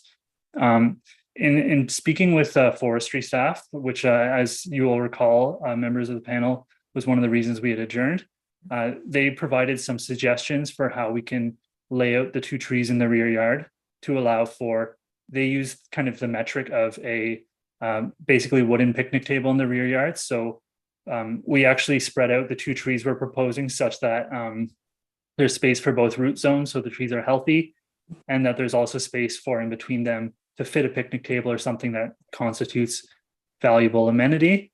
The question about the laneway, and this is worthwhile, I'm glad I have the opportunity to clarify.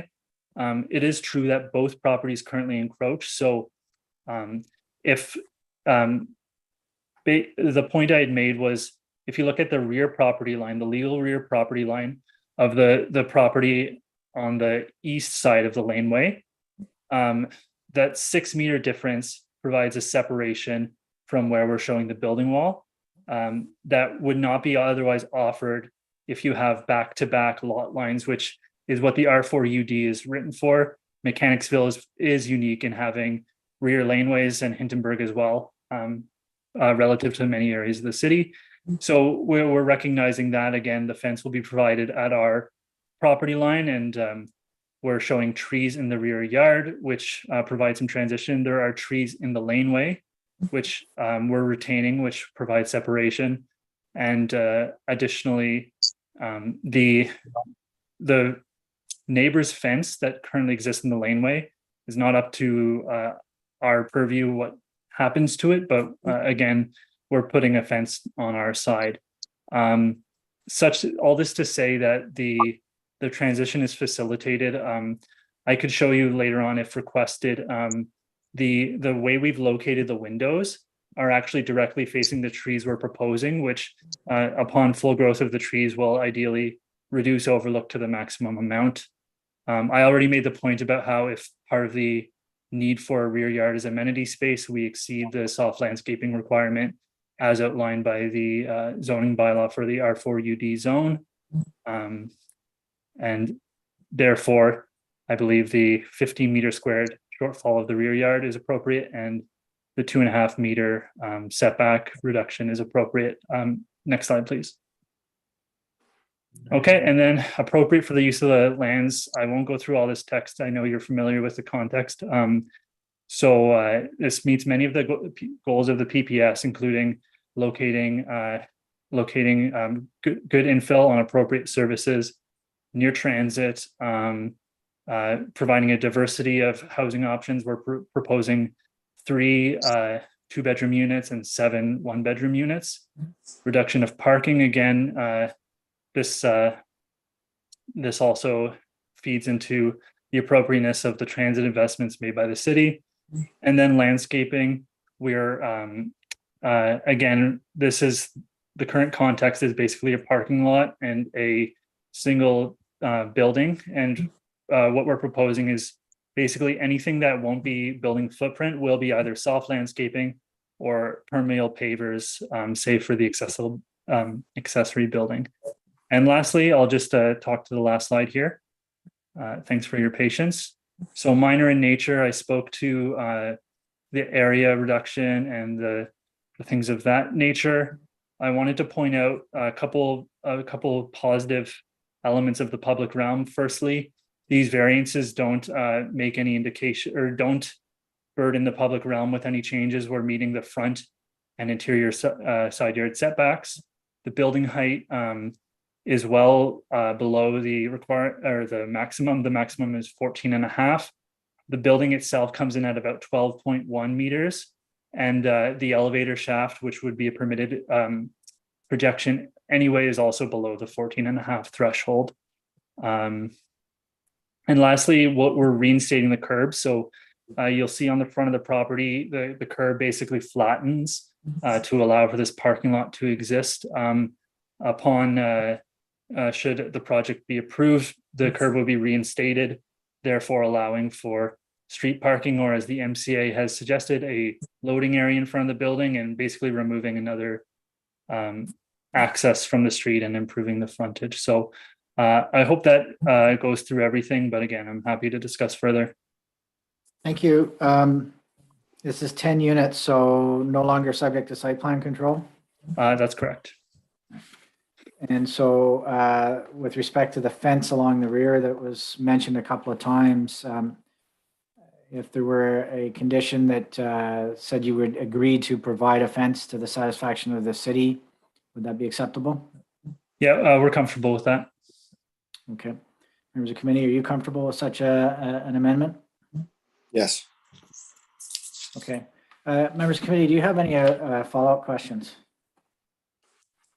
No follow-up questions. I think it's actually as good a fit as what you can get for that area. I think I support the application so far.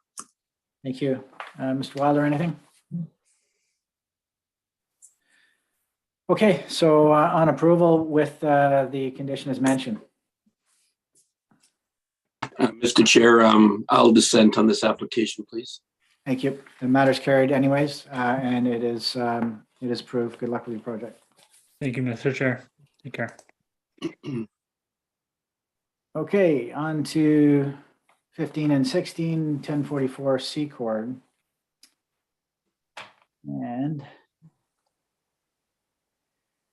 we have a series of agents. No, we have one agent and one speaker. Mr. Wu, you're back again.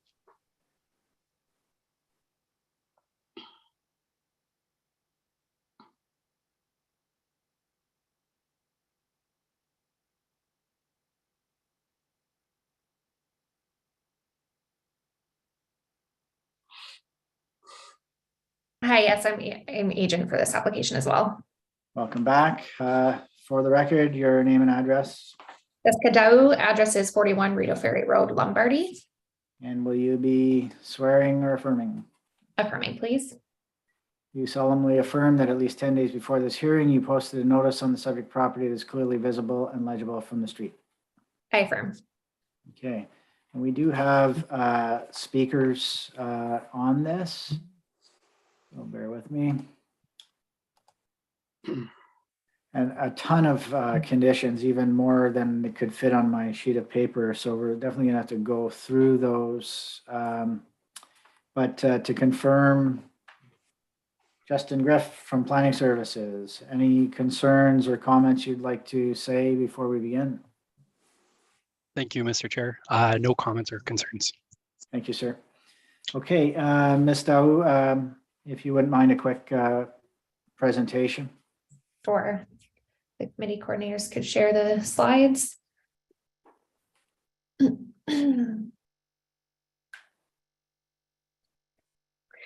So this is a rectangular lot on the south side of Secord Avenue, located in Heron Park neighborhood at 1044 Secord Avenue, just north of Heron Road and east of Heron Park. It's located within close proximity to transit. Heron Station is located just to the west, as well as close to various mixed use opportunities, commercial and retail along Bank Street to the east. It's also in very close proximity to parks, green space, and schools. Next slide. The immediate neighborhood is characterized by a mix of housing ages and types. There is some new development that has occurred as of late in the area. Existing conditions range from 1.5 and 2-story single detached dwellings, some duplexes, and newer semi-detached dwellings immediately opposite the site. Next slide. The proposal today is to, so this is just a few images of the streetscape conditions. You can see the top 3 photographs are semi-detached dwellings that are immediately opposite the subject site, with some other streetscape conditions. Lower right photos show the conditions adjacent to Heron Park, and the middle photos showing some 2-story duplex type dwellings that are located just to the east of the site on the south side of Secord Avenue. Next slide, please. So proposal today is to demolish the existing dwelling and construct a new 2-story semi-detached dwelling, then severing the lot in half to create 2 pieces of land with 1 primary dwelling unit on each lot and 1 secondary dwelling unit on each lot. And I do apologize, the image on that screen was reversed. That should be showing the severed and retains. So you'll see on the draft R plan, the lots will each provide a 7.62 meter lot width and 232.2 square meter lot area. So minor variances to permit the reduced lot width and lot area are required, with 9 meters being the standard and 270 meters square being the standard for each. That said, the proposed consents do meet the criteria under section 5124 of the Planning Act, given their typical size and shape for surrounding context, proximity to schools, transit, and green space, offering an excellent opportunity for modest intensification. And the proposed semis are permitted use under the zoning bylaw. Next slide, please. So these are just the 2D elevations of the proposal. Features a pitched roof, front porch projection to engage with the streetscape, and the dwellings are permitted height and appropriate massing and scale for the streetscape as well. Next slide, please. In addition to the lot area and lot width requested minor variances, there are also required minor variances to vary slightly the rear yard setback, with a 25% of the lot depth proposed, or 7.67 meters, whereas 28% or 8.53 meters is required. Each lot does meet the required 25% of the lot area for the rear yard area. So since each rear yard does meet the area requirements, there is sufficient space for amenity and open space on the site, as well as light, air, and privacy on each sides of the semi and to the neighboring properties to the east and west. These reductions are to support a development footprint large enough to provide a family-sized unit and lower level SDU, while also providing a permitted garage and driveway for permitted parking spaces, which serves to alleviate any on-street parking concerns. And it also provides an area for waste storage within the garage. All other site-specific setback conditions are being met under the zoning bylaw, which demonstrate that the proposed development can be appropriately managed on these smaller lots. So I'll just go through the 4 tests of minor variance. First being that the requested variances are minor. Again, all site setbacks can be met, save for the rear yard reduction, despite the reduced lot width and lot area. The lots still exceed zoning for soft landscaping and rear yard amenity space. The trees are protected on site. So the city-owned tree within the right-of-way along Seacourt is being protected through the development, with the separated driveways and paired soft landscaping areas in between. And the adjacent trees shared and adjacent trees in the rear yard are also being protected. The proposal provides permitted parking spaces and garages with appropriate setbacks of the garages from the front facade. And the rear yard area is met, providing appropriate separation from the dwelling to the south, which fronts onto Heron Road. The application meets the intent and purpose of the zoning, given all site setbacks are being met, save for the rear yard setback. These lots are sufficiently wide and large to support the semis. And just to make a note, and I can probably close with this actually, because I know I'm over time. But in response to recent provincial changes with the introduction of Bill 23, there's an ongoing city-led zoning bylaw amendment currently, and it's currently in the commenting period. One of those recommendations would be that semi-detached dwellings would be considered as one lot for zoning purposes and held to the same standards as a single detached dwelling. So if this were to be approved in the future, which I understand is coming to council sometime in July, if nothing changes, this would result in fact in a fully zoning compliant lot for this particular property. It would exceed the zoning requirements for lot area and lot width if that intention of the zoning is being pursued by the city staff. So given those factors, we feel that the intent of the zoning bylaw is being met. Just because, again, through a letter we've received from the Community Association, I would like to touch on the intent and purpose of the official plan, if that's okay, Mr. Chair. So this site, again, is within the neighborhood area, and it's subject to the evolving overlay in the inner urban area, which specifically sets out the intention of gradual intensification and change of character in a community over time due to the proximity of the minor corridor being Heron Road to the south. So the OP policies directly support infill intensification in the urban area through the provision of both family-sized units in the format of low-rise walk-up development typologies, as well as secondary dwelling units, which provides a diversity of housing typology and choice in the urban area. This development, again, has a very high quality of urban design. It provides modest and appropriate and permitted intensification in the urban area, which also contributes to the 15-minute neighborhood policy intent, given proximity to schools, park, transit, commercial areas along Bank Street, and so forth.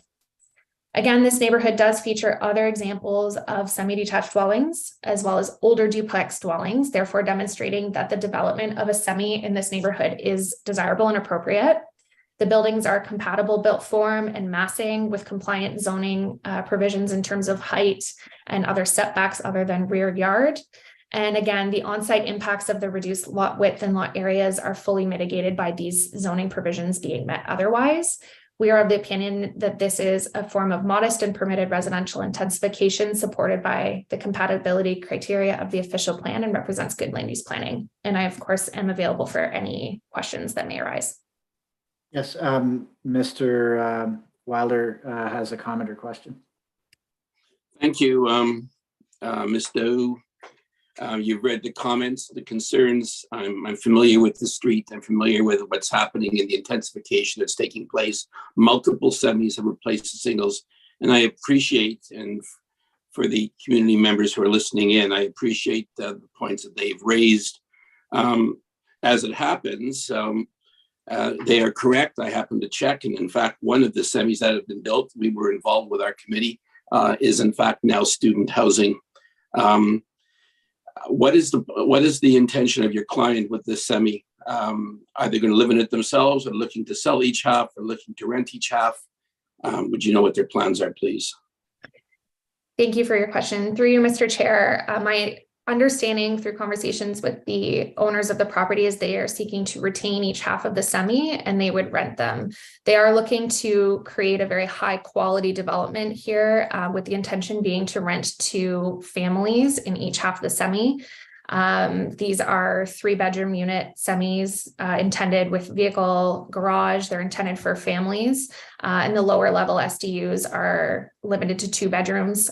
So those would be rented independently from that potentially. The option being, of course, if a family wanted to rent the upper and lower units, they would be able to do so, but they are retaining ownership and ensuring that these are retained as high quality development projects that Are secondary dwelling units proposed in each half of the semi? Yes, that's correct. So in fact, now it will be at least a minimum of 4 rental units in this building, in this semi. Is that correct? At a minimum? That is correct. So the 2 primary dwelling units, each with 3 bedrooms, and the 2 lower level secondary units, each with 2 bedrooms. The intention being to rent each unit as its own unit to one household. Mr. Chair, there was a comment by the Community Association before they speak, tying the decision to the plan submitted. So is there any way in terms of them re-subdividing and creating multiple turning this into a rooming unit, a rooming house, more than just the 4 households that are going to be in this rental complex? So I'm not able to answer that, but I do see Ms. O'Connell is lifting up her hand, as well as Mr. Griff. So certainly I'll put that to them. Before I do that, did you have anything else for Ms. No, that's all for now. Thank you. Thank you, Ms. O'Connell. Thank you, Mr. Chair. I just wanted to point out for the panel that we do have fairly strong policy legislation that speaks to the idea that we can't actually make planning decisions based on who the potential people are going to be living in the dwelling. The committee can do with that the information what it chooses to, but that's how planners look at their decisions, and there's been decisions made in the past that have been very clear in that respect.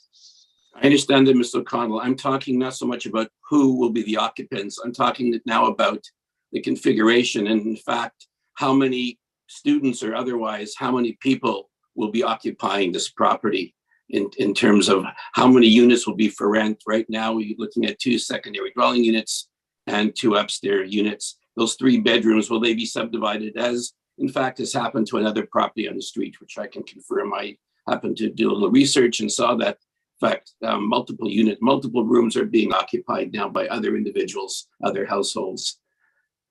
Thank you. Thank you. Ms. O'Connell, don't go too far. There may be a need for some assistance on another question that may come up. Ms. Daoud, did you have something you wanted to say? Yeah, through you, Mr. Chair. I just wanted to respond to the last comments regarding division of the land, if that would be appropriate at this time. Sure.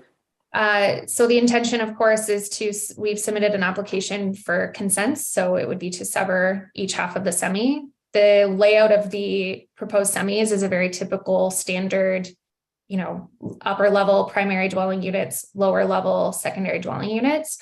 There would be no reasonable way to further subdivide those into separate parcels of land. And so the intention is certainly not to do so. It would not be an apartment type dwelling. It is a typical standard semi with 2 lower level secondary dwelling units, which are permitted. Thank you. All right. So typically we do tie these to plans. That's not in the list of conditions yet, but it likely will be. That I think poses some concerns with some of the tree conditions. I guess condition 3, 5, and I think it may be 8. I don't know, Ms. O'Connell, whether you want to try to field this or whether Ms. Young would like to field it, but if we tie to plans and things have to be moved, that's problematic. I'm not sure who wants to take this. Is it Ms. O'Connell or is it Ms. Young? Mr. Chair, I just wanted to make that comment on the comment regarding people zoning, but I would look to my colleagues to answer any specifics on this particular application because I haven't reviewed it in the past. Okay, fair enough. Fair enough. Ms. Young. Thank you, Mr. Chair. I'm just trying to think of how this would work out. The reason for our conditions is more speaking to the grading and servicing plans. Just because we haven't received those. So it's more to make sure that the services are arranged around the tree that's supposed to be protected and not right through the middle of it. I don't anticipate requiring changes to driveways or anything like that, but I don't have the information on the grading plan. So I guess Ms. Dow can maybe speak a little bit more to that, but that is the reason for that condition. So the concern I have, and Ms. Daru may wish to give her take on it, is I think the committee has this sort of general concern about, listen, we want to protect the trees, we do. However, if we tie it to plans, this may be problematic. The way the conditions are worded. Number 3, this year's all structures plans. My internet connections can be unstable, so please. So do you have impact on? I just said.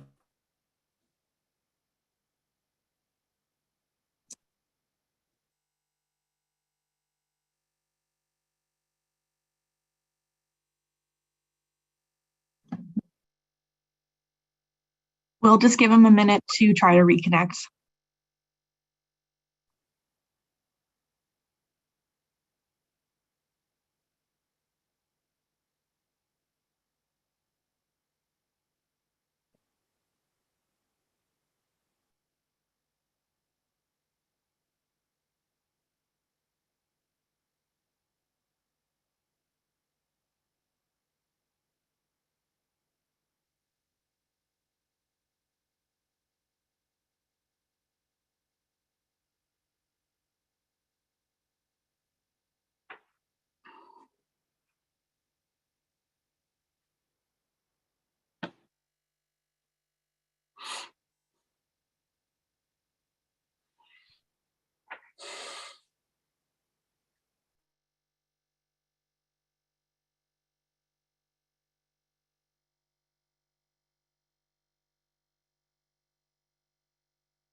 It'll just be another couple of minutes. He's just re-logging back in.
Okay, we are back. Sorry, folks. Internet's great. All right. I believe we left off on the discussion of how we manage the logistics around the tying of plans and the potential to have to relocate something on site. And perhaps, Ms. Young, you've had some time to ponder it while I was off in the clouds somewhere. Any thoughts on that? Yes, thank you. In the past, we have used some language in the decision to say tie to plans. Sorry, where did I lose that? Tied to plans generally with allowance for changes to protect trees identified in the TIR. Okay, let's park that for a minute. Let's see what Ms. Dowd thinks of that. Thank you, Mr. Chair. I, separately to this initial discussion, did have concerns with the wording of condition 3. It is my opinion that typically committee files are at least generally tied to plans filed anyways. So the inclusion of this condition seems contradictory to that to me.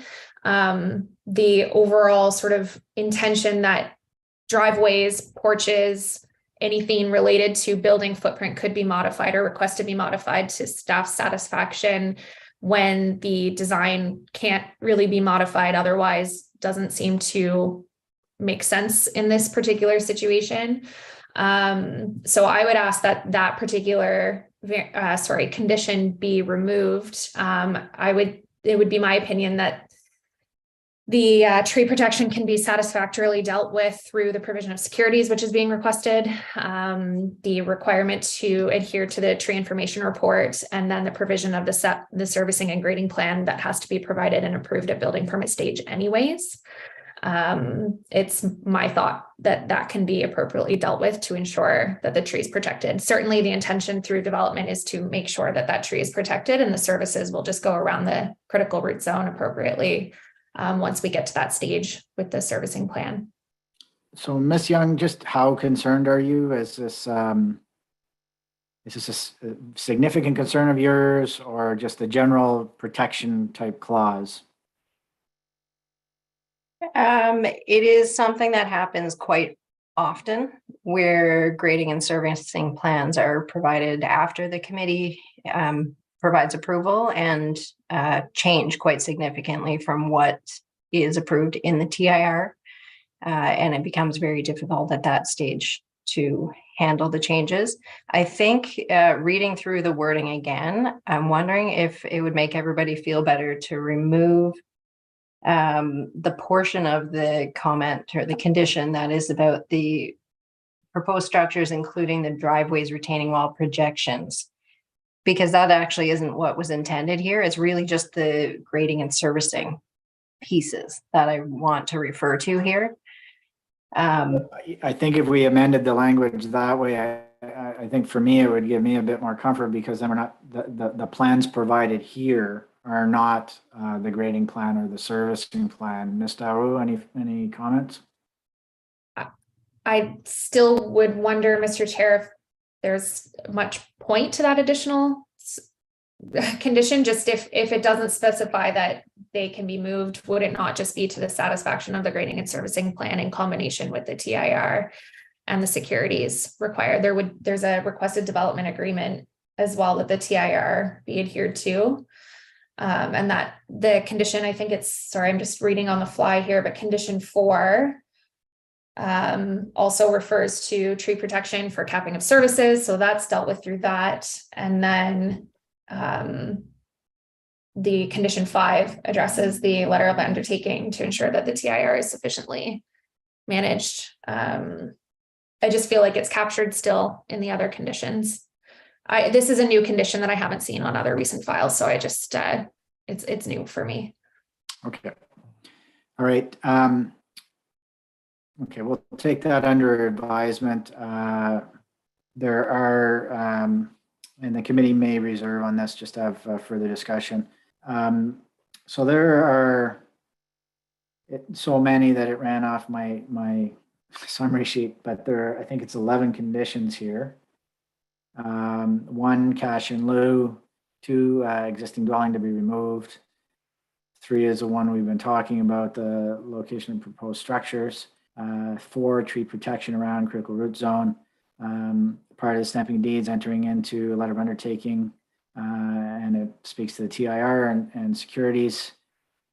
Each building unit on the 7 retained parcels need to have independent services, grading and drainage plan. And I wrote down the rest, development agreement for an asphalt overlay, noise study / agreement, agreement related to an active rail, and a JUMA and a common elements agreement.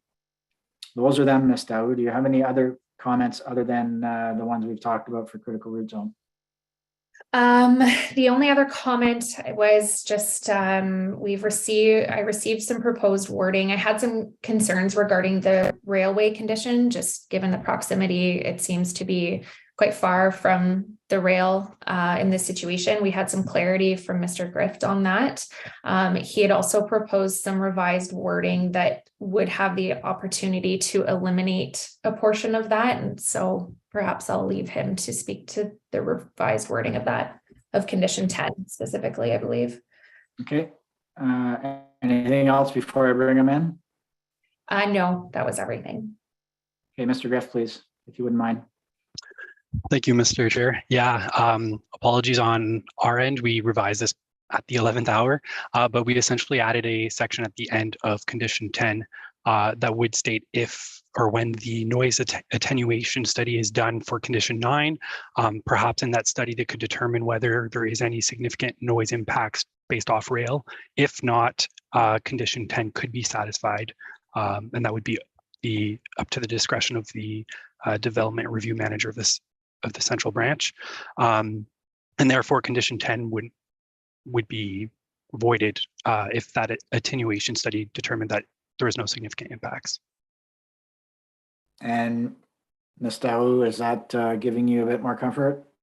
Yes, that would be fine, Mr. Chair. We would agree to that. Okay. All right, so we'll keep that in mind. I'm going to suggest that the committee is going to reserve on this one, and we'll just have a little bit of dialogue around the critical root zone one.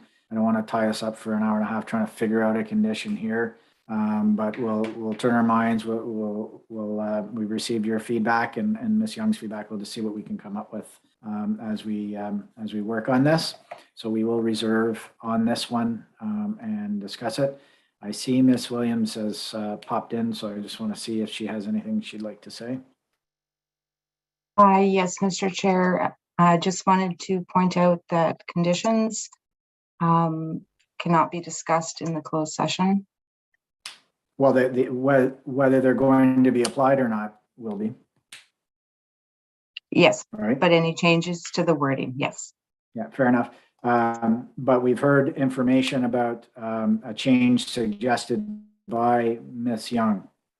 So I don't know that would preclude us from removing one and replacing it. I'll take your advice on that, though. Can I get back to you in a few minutes, maybe after the community association? Sure, yeah. Okay. All right, but yes, and we still do want to hear from the association as well. So, and thank you for sitting through all this discussion and being patient while my computer went for a walk on me. So Ms. Carboni, would you like to come forward, please?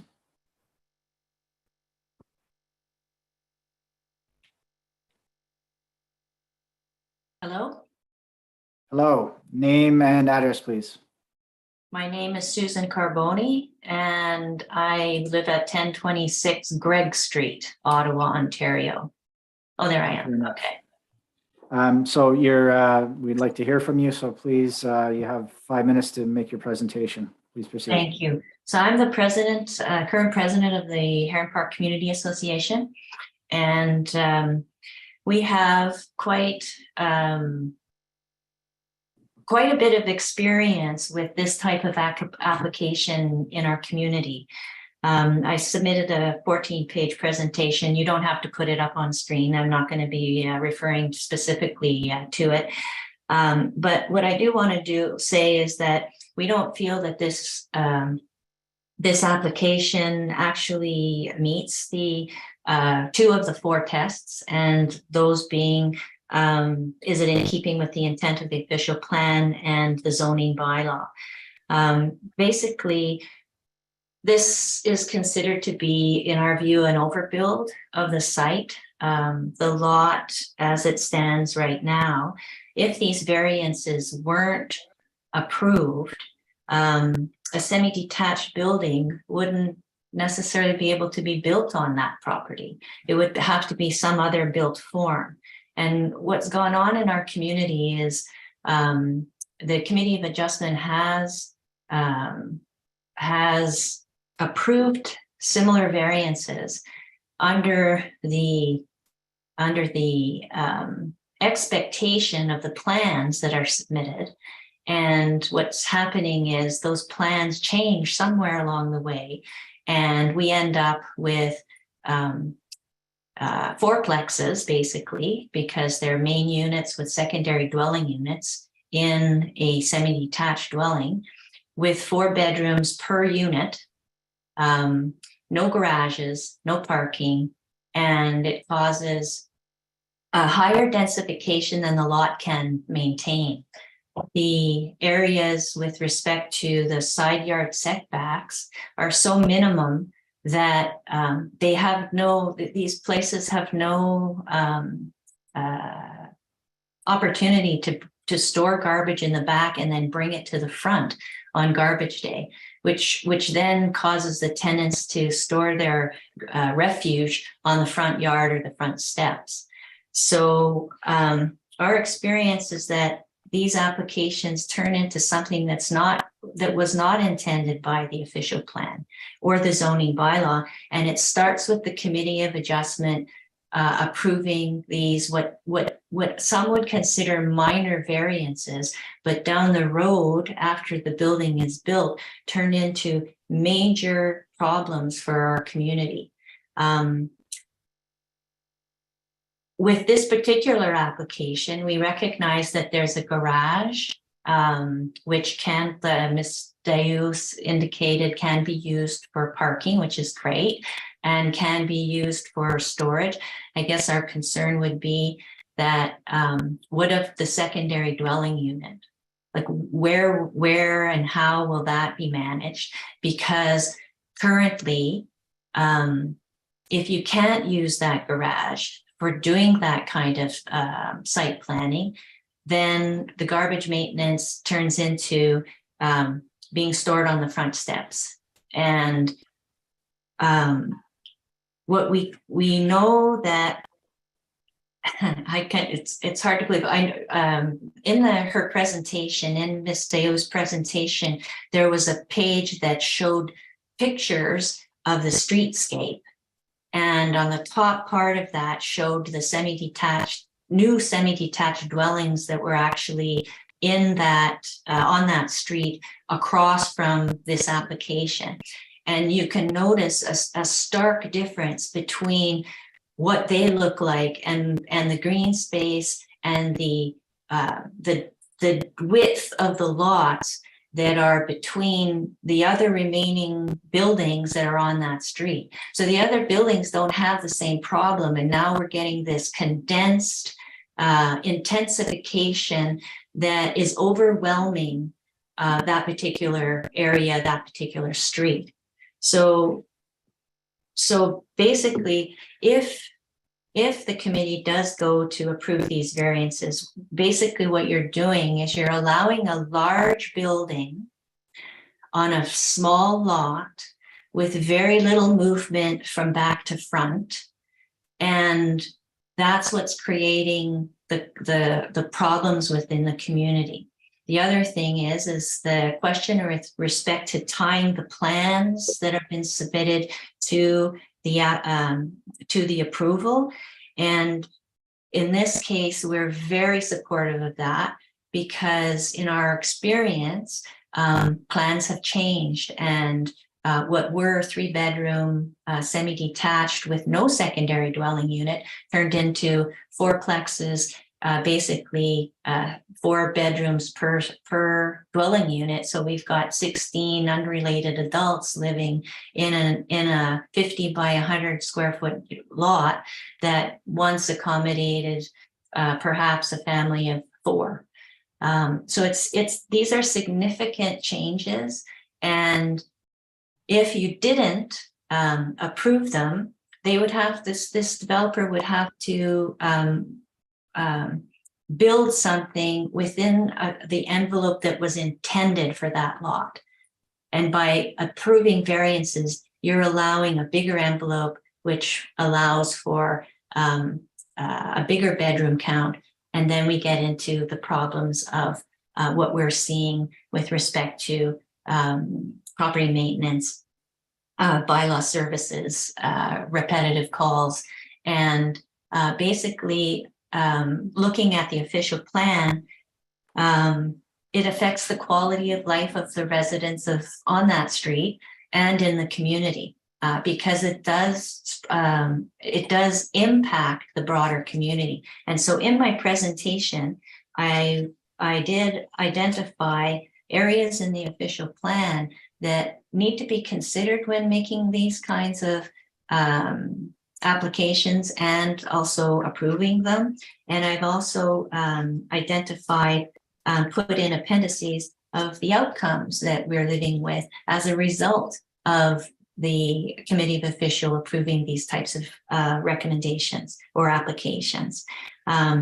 So we don't support it because we're living the negative consequences as a result of what's being built, and how they're being maintained as in the aftermath of the approval. So that's what I would have to say with respect to this.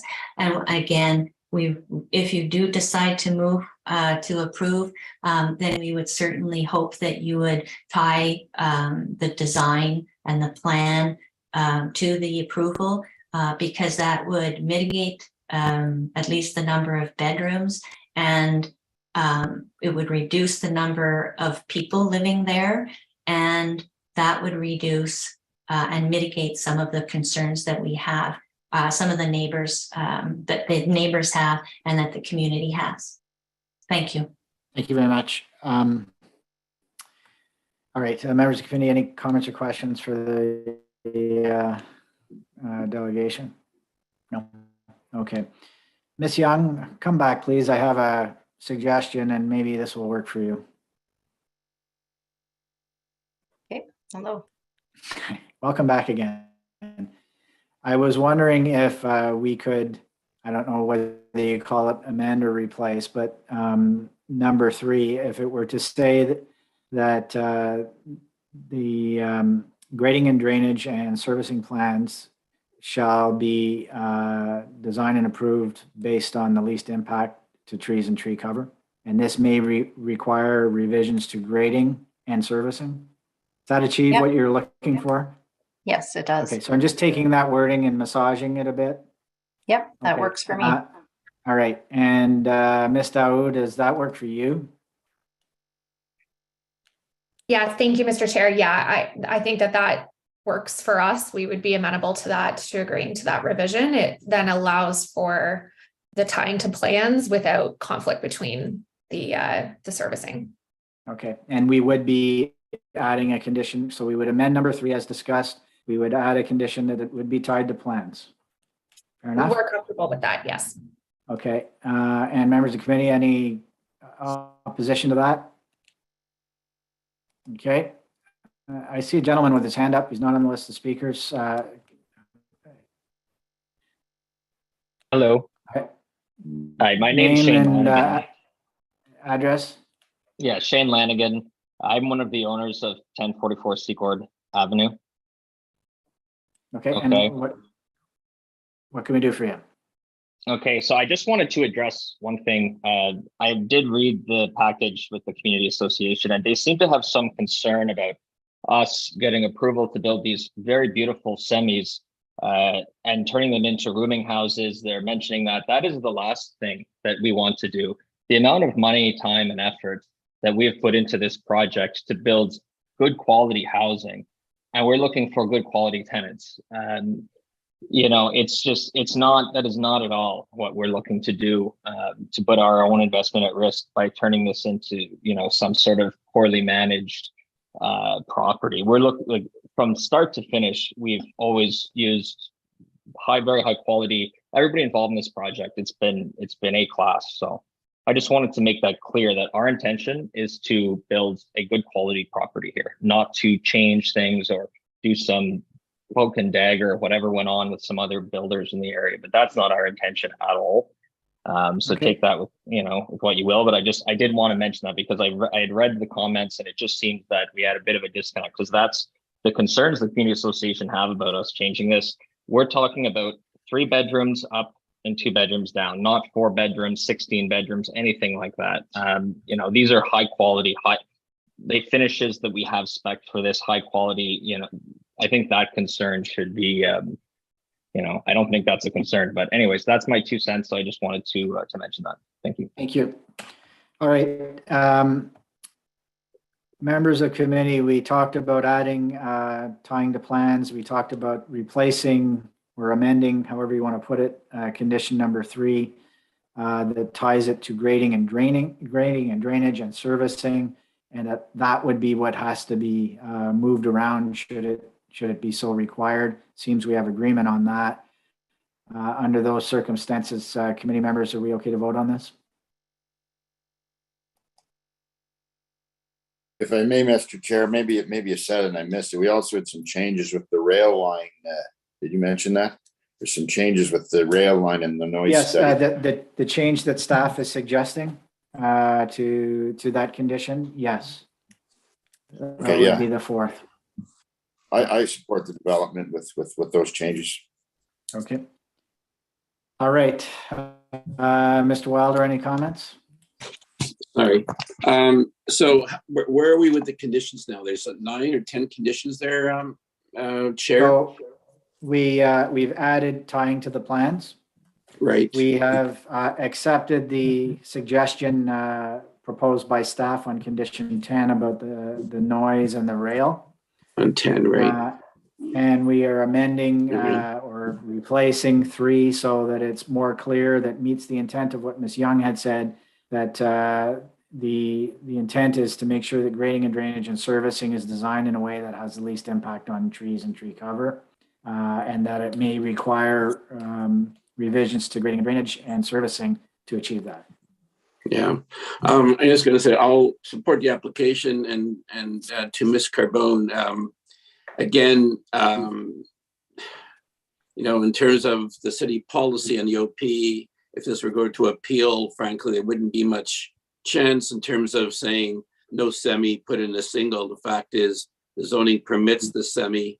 I think that the conditions that have been put in place, tying it to plans, I trust that the applicant is not one of those who, in fact, have created these types of units that the community is concerned about. Take his word, in fact, that what we're going to see here is 4 apartments or 4 rental units, essentially. And on that basis, I'll support the application. And good luck with the project. I hope Ms. Carbone, in fact, that we take him for his word. Okay, thank you.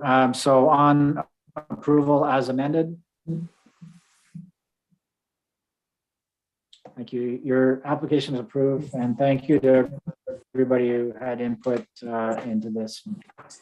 Okay. Thank you very much. Ms. Linker, you were doing some research for us, and that was way at the beginning of the meeting, which seems like hours ago. You were trying to find an easement document to see if it said anything. Did you have any luck? Yes, thank you, Mr. Chair. We were able to find a notice of the right to use the right of way, and I forwarded this to Ms. Stowe to get an interpretation from our lawyer and confirm their understanding of the notice. So I can hand it off to Ms. Stowe. Ms. Stowe, do you have any feedback?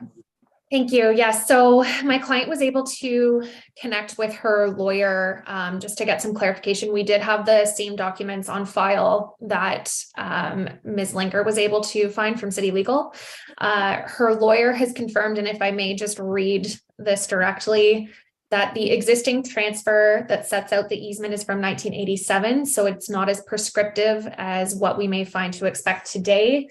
The language provides for a right of way to be used in common with the other owner, which is 1 Second Avenue. This language is not limiting. So as there are no words of limitation in the right of way description, there should be no limitation on the use. So from our understanding, this effectively means that it allows both access, maintenance, and potentially other reasonable uses. It's not prescriptive language. Okay. So it's a bit gray, but it seems that you have an opinion that suggests that because you have access, the access is not fettered, it's not restricted. That's correct, yes. It doesn't prohibit something. That's correct. Okay. Committee members, any questions or comments from Ms. Daou on that? Yes. One question, and I'm not familiar with, but we're going to have rooftop rainwater storage. That's is that a normal practice? Through you, Mr. Chair, I would have to turn to the opinions of a professional engineer, but it's my understanding that that would be a typical practice for flat roof developments where there's tighter lot line conditions. But again, through the building codes review and through the building permit process, we have to provide the grading and servicing plan, and it has to meet their satisfaction that it's appropriately designed.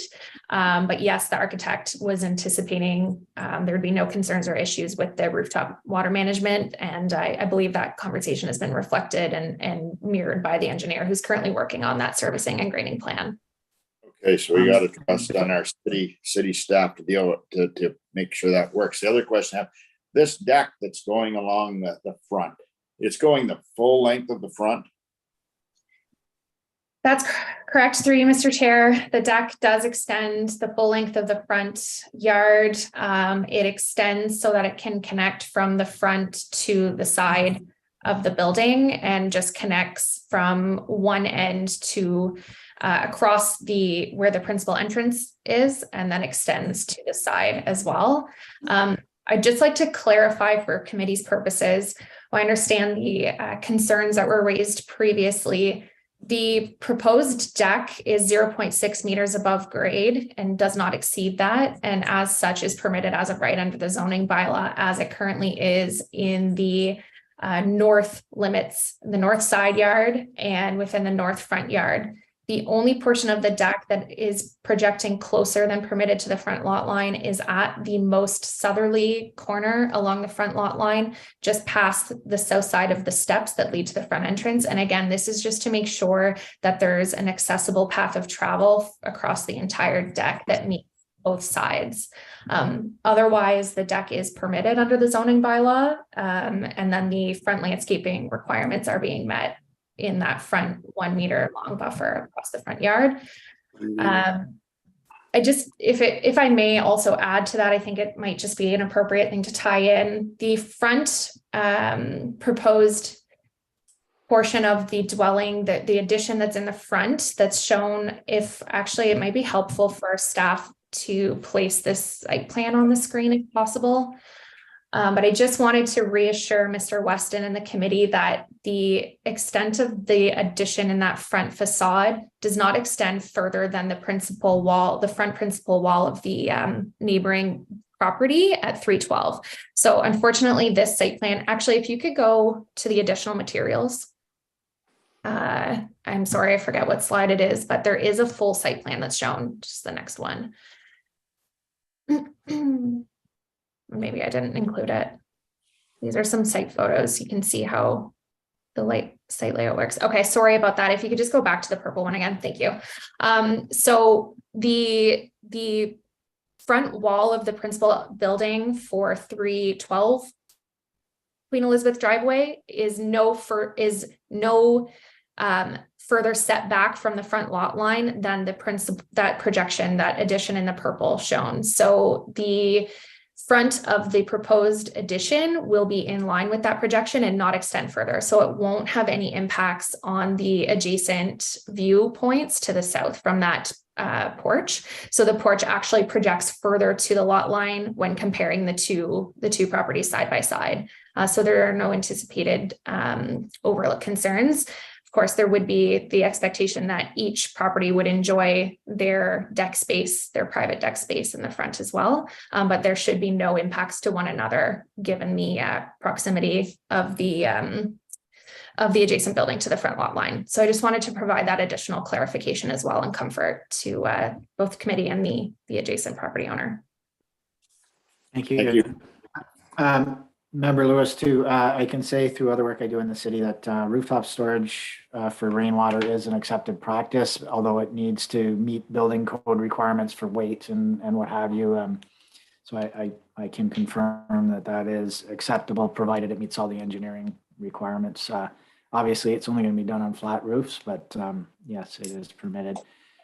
We did close the public input section, but I see Mr. Weston has his hand up. So Mr. Weston, I'll give you a couple of minutes and then I'm going to suggest committee that this one be dealt with in reserve. So Mr. Weston, a couple of minutes.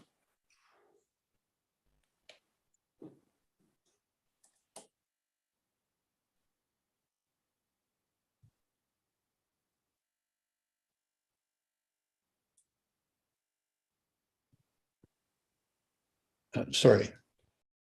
Am I unmuted now? You are unmuted, sir. Okay, thank you.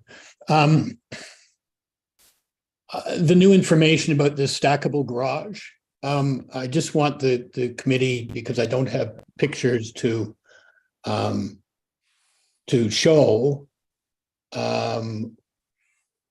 what that stackable garage will mean. I have a very small garden area. I'm talking about an area maybe 10 by 12, something like that. And that's our only outside patio area that we have on our property. And the wall of the garage is that wall. And we're now talking about, I will be sitting underneath a wall, which will be, with all due respect, at least 13 feet high. I went out in the meantime and measured what's there now. It's about a 9'2" wall, which is going to go up to, I can't imagine to get a stackable in there for under 13 or 15 feet. But anyway, it's going to be a very significant barrier to be surrounded by that. It will make a big difference to that sitting area. So I don't know what your final conclusion will be on giving me separation between the garage and my building wall.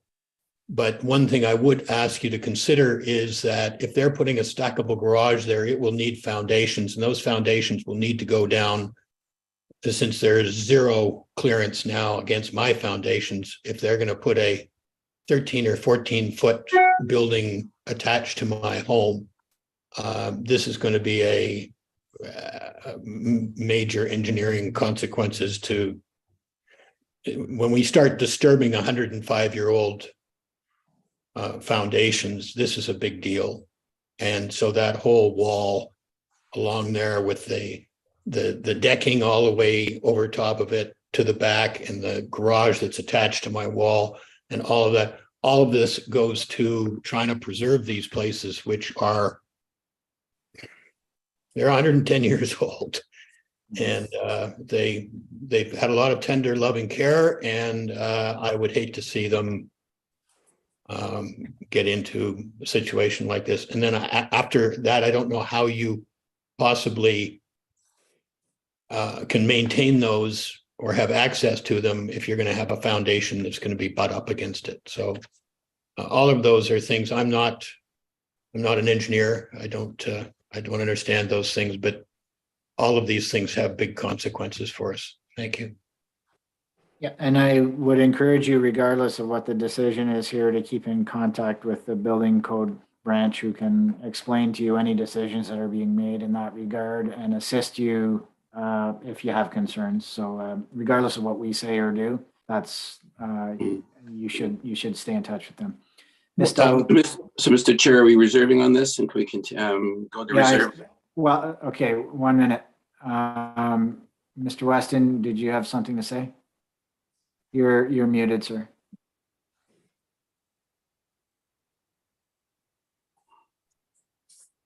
Just one last thing. With respect to the front decking, I've said that I'm totally approve the idea of wheelchair accessibility. You don't need to cover that entire area right up to and including the area beside our sitting area in order to provide wheelchair access. This building now has a huge rooftop garden. It has a second floor terrace as well that will be protruding on that side of the building. Do they really need like that whole area decked? And the barrier before, the privacy before was the fact that the garden was there. That's gone. That will be decked right out to the edge of the curb and right out to the edge of my sitting area. So all I'm asking, if there's any way with setbacks of at least leaving a little patch there that is not covering every living thing, would be nice. Thank you. Okay, Ms. Daou, you get to have the final comments. Thank you, Mr. Chair. I just wanted to provide some clarifications on the comments regarding building the garage adjacent or attached to the adjacent property. It would be fully within the property limits. It would be at a 0 meter setback, but fully within the property limits, and would provide opportunity to rectify a lot of non-complying situations. One being that it does currently cross over the property line from the existing condition when the garage was originally built. So that would be rectified, and there would be opportunity to rectify a lot of potential issues that may be already on site due to that existing condition and the existing foundation conditions with appropriate water management on the roof. That said, it would be fully within the property limits. We're just responding effectively to existing non-compliant conditions because of when the property was built and its irregular shape in that rear corner. So unfortunately, it makes for a challenging site to comply with what would otherwise be required as a 0.3 meter setback for the accessory building. The length and width of the garage is as minimal as possible to fit the length and width of a car and still be wheelchair accessible into the principal building. So I just wanted to provide that clarification. If there's any other questions committee has, I'm happy to address them as well. Thank you. I think As I mentioned earlier, I think we will reserve on this one and just deliberate a little bit more on the requests. And we will, as you know, the process, you will hear back from us within 10 days. I think that is it, folks. Busy day. Thank you, everyone. Thank you, Mr. O, for doing that. And Ms. Linker, if you're still there, thank you for doing your best to find that information. It was helpful to us and it was quick thinking. So thank you. We'll see everybody at our next meeting and we will see committee in reserve.